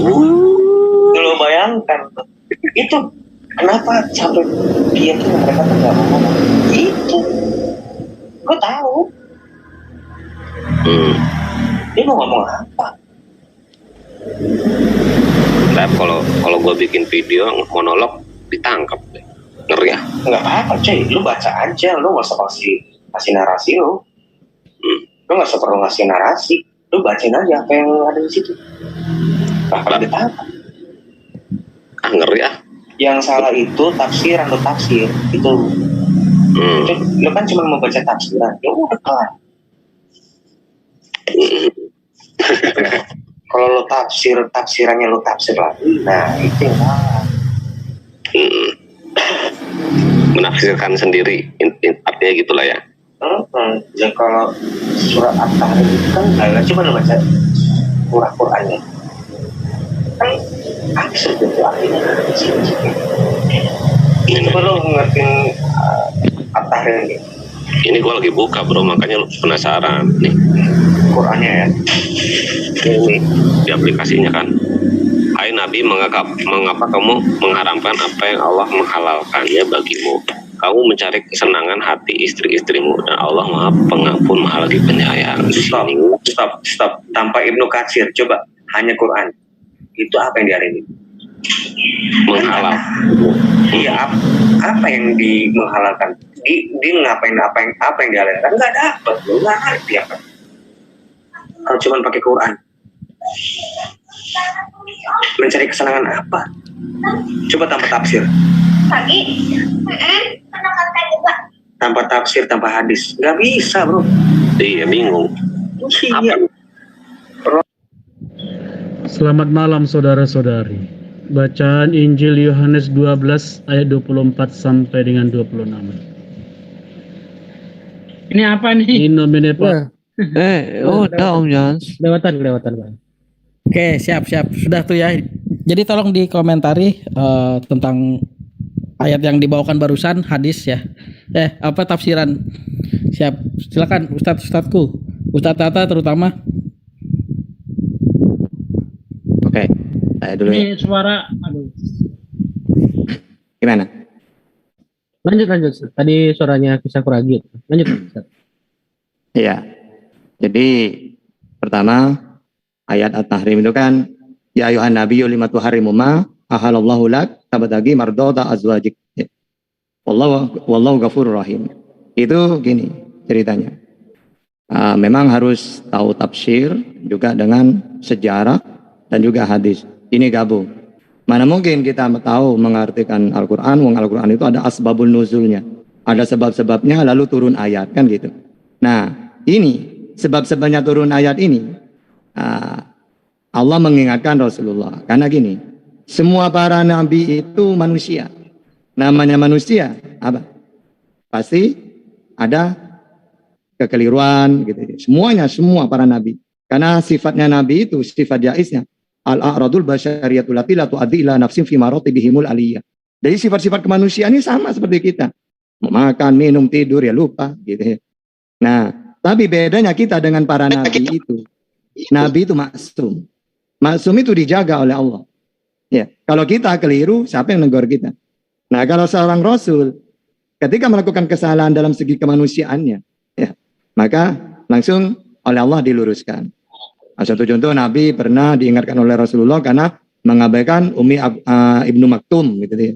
Juga di sini kejadiannya gini. Pertama, Maria Kiptia itu awalnya budak tapi merdeka dengan menjadi istrinya Rasulullah. Nah, kadang-kadang difitnah Nabi berhubungan dengan Maria. Nah, kenapa?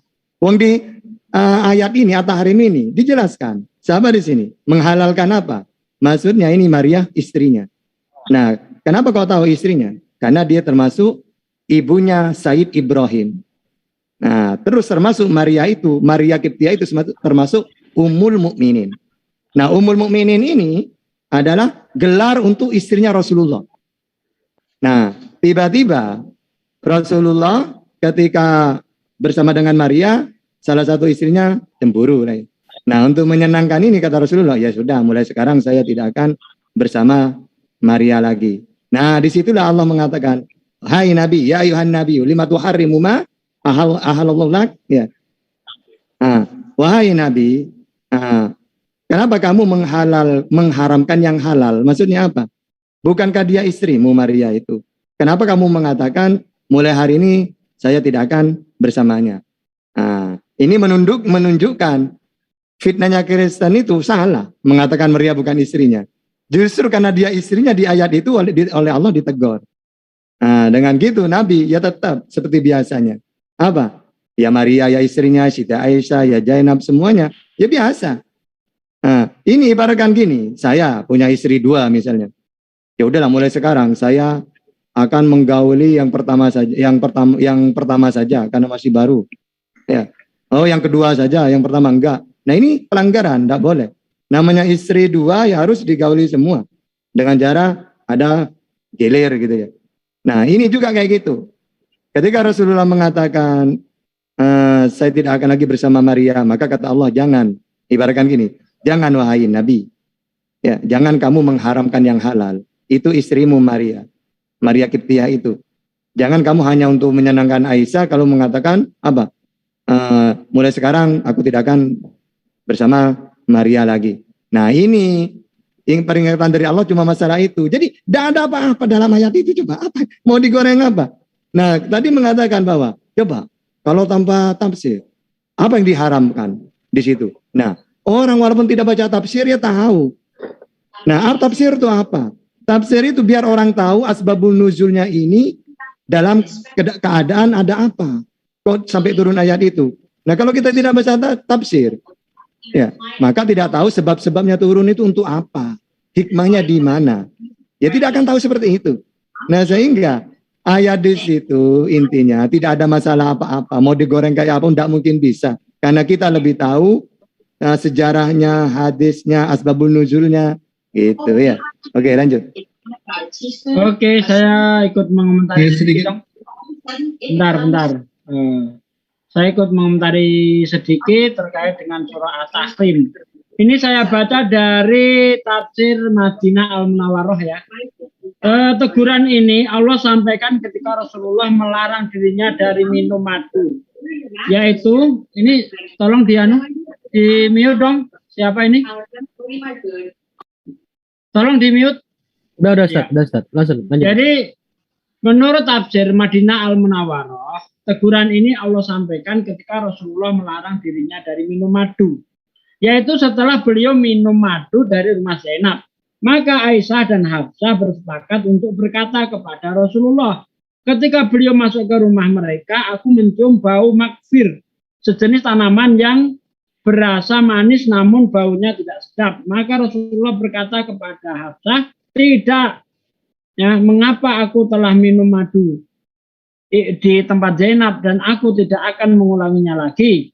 Oleh sebab itu Allah menegur beliau, mengapa kamu melarang dirimu dari sesuatu yang Allah halalkan bagimu demi mendapat kerelaan Aisyah dan Hafsah. Allah Maha Besar ampunan dan rahmatnya. Kemudian menurut tafsir Subdatut Tafsir min Fathil Qadir Syekh dari Muhammad Sulaiman Al-Ashqar, Mudaris Tafsir Universitas Islam Madinah.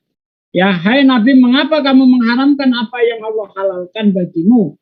Dikatakan bahwa Rasulullah suatu hari minum madu di tempat Zainab binti Jesi. Lalu Aisyah dan Hafsah bersepakat untuk membuat tipu daya terhadap Zainab dengan mengatakan kepada Rasulullah, jika beliau mendatangi mereka berdua, kami mencium bau darimu. Maka Rasulullah mengharamkan madu atas dirinya. Kemudian kamu mencari kesenangan hati istri-istrimu dengan mengharamkan atas dirimu apa yang Allah halalkan bagimu. Ya, ini jadi sebenarnya hadis-hadis ini mengenai madu. Seandainya pun dipermasalahkan ketika Rasulullah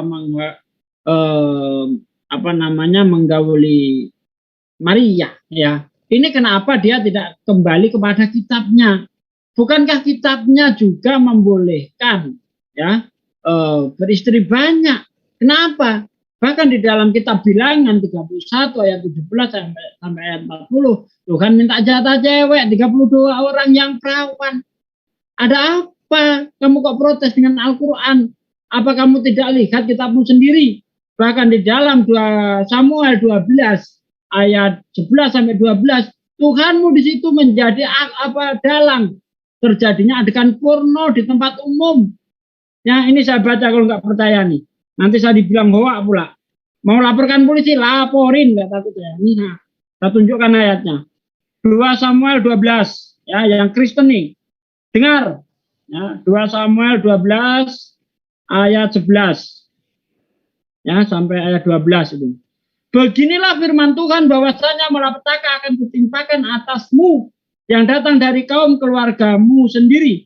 Aku akan mengambil istri-istrimu di depan matamu dan memberikan kepada orang lain. Orang itu akan tidur dengan istri-istrimu di siang hari. Sebab engkau telah melakukannya secara tersembunyi, tetapi aku akan melakukan hal itu di depan seluruh Israel secara terang-terangan. Kalau Anda baca di dalam terjemahan lama lebih ngeri lagi di situ, ya. Nah, di sini Tuhanmu mengambil istri orang diberikan kepada orang lain. Coba, itu istri siapa yang diambil itu? Aku akan mengambil istri-istrimu dan memberikannya kepada orang lain. Sementara di dalam Islam yang boleh digauli adalah perempuan single. Yang boleh dijadikan istri adalah perempuan single, bukan perempuan yang bersuami. Bedakan, ya. Itu saja dari saya. Lanjut yang lainnya. Ya, Oke, sedikit Bang Bonar ya. Iya. Siap. Sedikit Bang Bonar. Bang Sakuragi, ya, terima kasih. Jadi kalimat di ayat itu tidak ada masalah. Tidak ada masalah, tidak bisa digoreng. Justru ayat itu adalah teguran. Itu. Justru ayat itu adalah teguran. Dan itu tanda bahwa Al-Quran itu bukan dari Nabi Muhammad. Kalau memang itu teguran bagi Nabi Muhammad dan Nabi Muhammad itu ayat itu dari Nabi Muhammad, ayat itu akan disembunyikan gitu. Jadi teguran itu sebagai bukti bahwa ayat Al-Quran adalah dari Allah, Tuhannya Nabi Isa gitu. Itu yang pertama. Yang kedua, ayat itu tidak ada hal yang memalukan di dalamnya. Jika ada hal memalukan di dalamnya, itu sudah sejak dari awal itu menjadi masalah besar di awal-awal Islam yang dulunya belum begitu besar sehingga mudah untuk dijatuhkan. Itu tidak ada masalah di ayat itu. Tadi asbabun nuzulnya sudah disampaikan, ya. Nah, lalu kemudian apa ayat itu kemudian dipakai untuk menjatuhkan Nabi Muhammad itu? Pertanyaannya adalah apa sih yang diajarkan oleh Nabi Muhammad sehingga kemudian harus dijatuhkan dengan ayat yang tidak bermasalah itu? Apa sih yang diajarkan oleh Nabi Muhammad sehingga kemudian justru hendak dijatuhkan hanya dengan ayat yang tidak bermasalah? Nah, Nabi Muhammad itu mengajarkan la ilaha illallah. Kalau Musa itu dengarlah Israel, Tuhan Allah kita Tuhan itu esa, sama, nggak perlu dijatuhkan gitu. Yang kedua, Nabi Muhammad, Allah melalui Nabi Muhammad itu mengajarkan berfastabiqul khairat, berlomba-lomba berbuat baik. Sebaik-baiknya manusia adalah yang berguna bagi sesamanya. Gitu. Nah, sebenarnya ajaran yang dibawa Nabi ini cukup sebagai bukti bahwa apa yang disampaikan Nabi itu memang dari Allah. Gitu. Jadi tidak perlu dijatuhkan. Itu logika sederhana aja gitu, nggak perlu harus sampai dalam-dalam gitu. Jadi sekali lagi bahwa ayat itu adalah teguran, itu adalah bukti bahwa Al-Quran itu dari Allah. Dan kemudian yang kedua, jika ayat itu tentang hal yang memalukan, sudah sejak lama Islam itu bubar dari dulunya jika memalukan. Terus kemudian yang terakhir, apa sih yang dibawa oleh Nabi Muhammad? Yang dibawa Nabi Muhammad adalah la ilaha illallah. Dengarlah hai Israel, Tuhan Allah kita Tuhan itu Esa. Itulah yang diucapkan oleh Yesus. Dan kemudian berlomba-lomba berbuat baik. Itulah yang kemudian dikatakan oleh Yesus, kasihilah sesamamu. Gitu. Saya kira demikian Bang, matur nuwun. Ini saya lagi nih. Sorry, Gi, gue lagi Gi. Siap Bunda, mantap. Ya gini nih. Tadi saya dapat telepon, makanya saya nggak dengar ini ya, dengar kalian bicara ini karena saya ada telepon. Tadi saya dengar siapa tuh tadi yang mengklaim si Farhan itu penipu? Aderion apa Dimas? Yang katanya Farhan memberikan data, tapi ternyata datanya itu hoax. Dimas. Oke, Dimas. Lu bilang kepada saudara seiman gua, Farhan itu saudara seiman gua, ya. Walaupun gua bukan saudara. Bukan Dimasnya, Bun. Bukan Dimasnya. Tadi siapa ya? Jadi dia dapat WA-an dari seseorang gitu ya. Di WA-nya Dimas gitu. Dan orang itu bicara tentang gitu. Silakan Bun. Tapi dia mengatakan, dia mengatakan Farhan itu penipu. Karena memberikan data hoax yang katanya dicari-cari di Google nggak ada, gitu kan ya? Benar nggak? Karena saya dengarnya seperti itu. Ya, betul. Iya kan? Logikanya begini, Dimas. Lu udah konfirmasi sama si Farhan. Ya, ini Ikhwan Fillah netizen di luar sana, ya. Farhan itu saudara seiman kita. Walaupun kita tidak saudara sedarah, tapi dia itu saudara seiman kita yang dituduh memberikan data palsu. Nah, Dimas, lu bersikap gentleman. Ini gue nggak mau ngomong kata B ya. Kalian tahu sendirilah yang saya maksud B itu apa ya. Ya, saya akan mengatakan dengan kalimat yang baik, yaitu tidak gentleman. Kalau lu gentleman, ya, bukan B, coba lu konfirmasi ke si Farhan. Jangan lu ngegosipin si Farhan sama kafir laknatullah, ya. Seakan-akan dia itu menyebarkan berita bohong, memberikan data-data palsu. Nah, mungkin kalau Farhan dengar suara saya, tantang itu si Dimas itu untuk debat sama kamu Farhan. Dimas, kamu berani nggak debat sama si Farhan? Gitu loh. Ngegosipin orang yang tidak ada di depan kamu dan kamu mengklaim dari sumber yang kamu dapat, ya, yang kamu dapat sumber itu mengklaim kalau si Farhan itu penipu dengan memberikan data palsu, data hoax yang katanya dicari-cari di Google nggak ada. Kenapa kamu nggak konfirmasi ke Farhan? Kenapa kamu ngomongin Farhan di belakang Farhan? Kamu itu laki-laki apa perempuan? Saya aja perempuan. Gak pernah saya ngomong di belakang kamu atau di belakang orang. Saya langsung ngomong, tanya sama orang di ini. Saya langsung ngomong straight to the point kepada orangnya. Apa yang ada di pikiran saya dan apa yang ada di hati saya. Saya nggak suka ngomong di belakang. Itu baru gentleman. Masa lu kalah sama gue yang perempuan? Nenek-nenek pula lagi, Dimas. Gue ini nenek-nenek. Masa lu kalah sama gue? Lu anak laki-laki, anak muda pula. Gue nenek-nenek perempuan, coy. Ya. Ngapain kamu ngegosipin sama kafir? Nah, kaget kan lu? Bisa ketahuan kan omongan lu? Lu pikir orang-orang di JCC ini gak ada yang tahu dengan kelakuan lu di luar sana? Kami tahu, Dimas. Sampai tadi gue bilang, kancut lu aja yang lu pakai gue tahu. Celana dalam lu tuh gue tahu. Logikanya seperti itu ya. Ini hanya bahasa metafora. Ya, lu makan apa tadi? Gue tahu. Lu ngerokok di mana, nongkrong di mana? Gue tahu. Jangan lo pikir gue jauh di sini gue nggak tahu. Gue punya power, gue punya resources untuk tahu itu. Lo jangan remehin orang-orang di JCC. Ingat ya, netizen di luar sana, Farhan itu saudara seiman kita. Dituduh penipu dengan memberikan data palsu dari orang yang mendapatkan sumber katanya orang tanpa dia konfirmasi dulu, terus dia ngegosipin di belakang si Farhan dengan kafir laknatullah. Unbelievable kelakuan lo, Dimas. Lu namanya coward, kalau gue bilang coward, bahasa Indonesianya pengecut. Lu nggak terima omongan gue, hadapin sama gue, ya.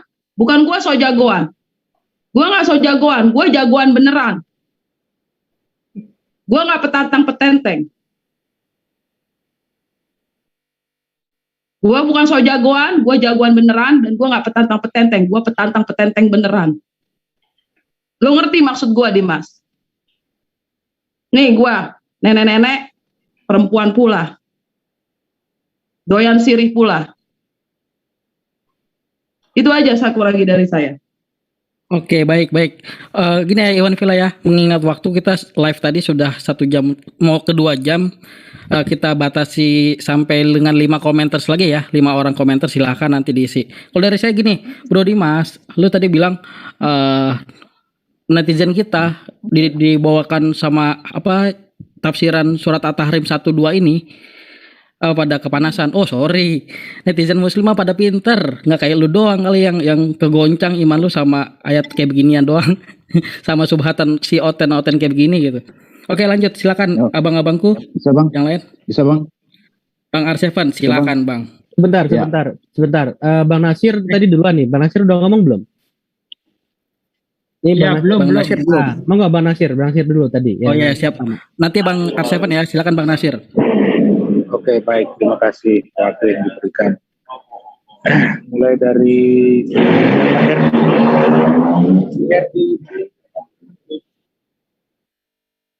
pernah saya tanya, dia mengatakan agama Kristen itu agama sudah sempurna. Saya tanya, tunjukin bukti kalau Yesus mengatakan bahwa aku seorang Kristen, akulah yang membawakan agama Kristen. Dan dia tidak mampu menjawab. Yang kedua si Dimas. Beberapa malam lalu baru saya ada, Ustadz Sugi ada, Bang Handi ada, mungkin ada dengan teman-teman yang lain. Sampai karena saking nggak bisa nahan emosi, saya pindah ke ruang bersama dengan Ustadz Nandar. Islam nggak butuh kamu. Islam juga nggak butuh saya. Tapi saya butuh pengajaran dalam Islam. Itu satu catatan yang harus diingat, Dimas. Kalau seandainya lu di depan gua, selesai lu, 1 menit nyawanya lu terbang. Mana petinju. Demi Allah saya halalkan darahnya untuk saya. Demi Allah. Itu yang kedua. Yang ketiga sih ada Rion lagi. Ilmunya kayak sendal jepit kalau mau ngomong dengan orang-orang yang pernah belajar Bible di tempatnya. Lucu. Mengkomentari Al-Quran, hadis dan segala macam. Memangnya lu bisa baca original teks dari hadis itu? Aduh. Sebentar, saya ini lagi sesak napas gara-gara tahan emosi. Ya lanjut yang lain aja dulu. Baik Bang, makasih Bang Nasir, mantap kali itu poin-poinnya. Setelah ini siapa tadi Bang Arsevan ya? Oke. Ya. Silakan Bang Arsevan. Ya, saya untuk kode kalinya. Assalamualaikum warahmatullahi wabarakatuh. Saya akan sampaikan karena saya ingat mungkin besok atau lusa dia juga akan bertemu dengan hadis ini. Bahwasanya ada hadis juga bahwa Nabi katanya pernah mengatakan bahwa memakan daging unta itu membatalkan wudhu. Yang benar. Salah seorang sahabat bertanya, atau jamaah bertanya, jadi bagaimana Rasul? Apakah saya harus berwudhu habis makan daging unta? Ya silakan berwudhu. Nah ceritanya begini. Kalau Nabi mau melaksanakan salat itu dia kultum dulu. Pada saat kultum ada yang kentut di depan. Di saf pertama Nabi hafal orang yang kentut itu. Tapi demi menegakkan akhlakul karimah untuk tidak mempermalukan si jamaah ini, maka Nabi mengatakan wahai jamaah, siapa yang makan daging unta baru ke masjid, silakan keluar berwudu. Maka Imam bin Hambal mengatakan di lain bahwa itu membatalkan. Ya, itulah sejarahnya bahwa Nabi menghormati harga diri orang itu, makanya separuh jamaah masjid makan daging unta ya keluar semua berwudu. Habis itu ya tidak berlaku hukum Nabi itu, karena Nabi itu menegakkan aja akhlakul karimah demi untuk menghormati saudaranya. Oleh karena itu kalau suatu hari nanti mereka mempersoalkan hadis-hadis yang seperti ini, semua ada jawabannya dan ada sejarahnya. Jadi saya simpulkan begini, bahwa mereka ini mau menggurui tuan rumah yang hafal di mana letak jendela, di mana letak kulkas, di mana letak kamar mandi. Lalu tiba-tiba kamar mandi di ujung utara, dia bilang, kamar mandinya di ujung selatan. Dia mendebat yang punya rumah, yang hafal tentang sket-sket rumahnya. Itulah yang terjadi sekarang dengan mereka ini. Oleh karena itu tidak gentar saya. Kalau mereka mau berdebat ya silahkan. Karena kebenaran, saya ulangi sekali lagi, tidak akan pernah dikalahkan oleh ketidakbenaran. Oke, terima kasih. Dilanjut Bang. Oke, baik. Sekarang Tuan Moto ya, Tuan Moto sudah hand raise, Bang Yan, sebentar ya. Tuan Moto. Assalamualaikum. Ya, cek. Ya, assalamualaikum warahmatullahi taala wabarakatuh. Waalaikumsalam warahmatullahi wabarakatuh. Bro Dimas, asiknya gimana ya kita ya? Apa kamu mau kesini? Atau gimana? Gitu. Soalnya apa ya? Kamu nih, saya bingung sama posisimu tuh. Kalau mencari klarifikasi tentang, misalnya tentang Quran ya, ke muslimnya lah. Nggak perlu mondar-mandir ke sana ke sini. Terus kamu tanya setiap muslim yang ada di Zoom itu, At-Tahrim 1-2 tuh seperti apa? Seakan-akan kita tuh nggak bisa jawab dan terguncang dengan pemikiran dari Kristen. Nggak begitu. Once kita jelasin juga, ya kamunya tuh malah kita tahu lah istilahnya tipikalnya seperti apa gitu. Dan sayang sekali sih kalau memang kamu tuh seharusnya klarifikasi lah ke sini gitu. Kita tanya, ngobrol atau seperti apa, nggak mendua begitu ketika Quran ditanda kutip di mocking seperti itu, dan kamu merasa kalau lidahmu masih basah dengan syahadat, masa nggak ada sirnya sih, masa nggak ada girohnya sih. Saya tuh udah apa ya, kehabisan kata sih, sama kehabisan pikiran tentang kamu sih. Menurut saya sih aneh aja sih orang kayak begini. Apa ya, semakin kesini ya jadi ya semakin ketahuan kan gimananya kamu. Ya tinggal kamunya aja pandai-pandai bawa dirimu nanti. Gitu aja sih dari saya sih.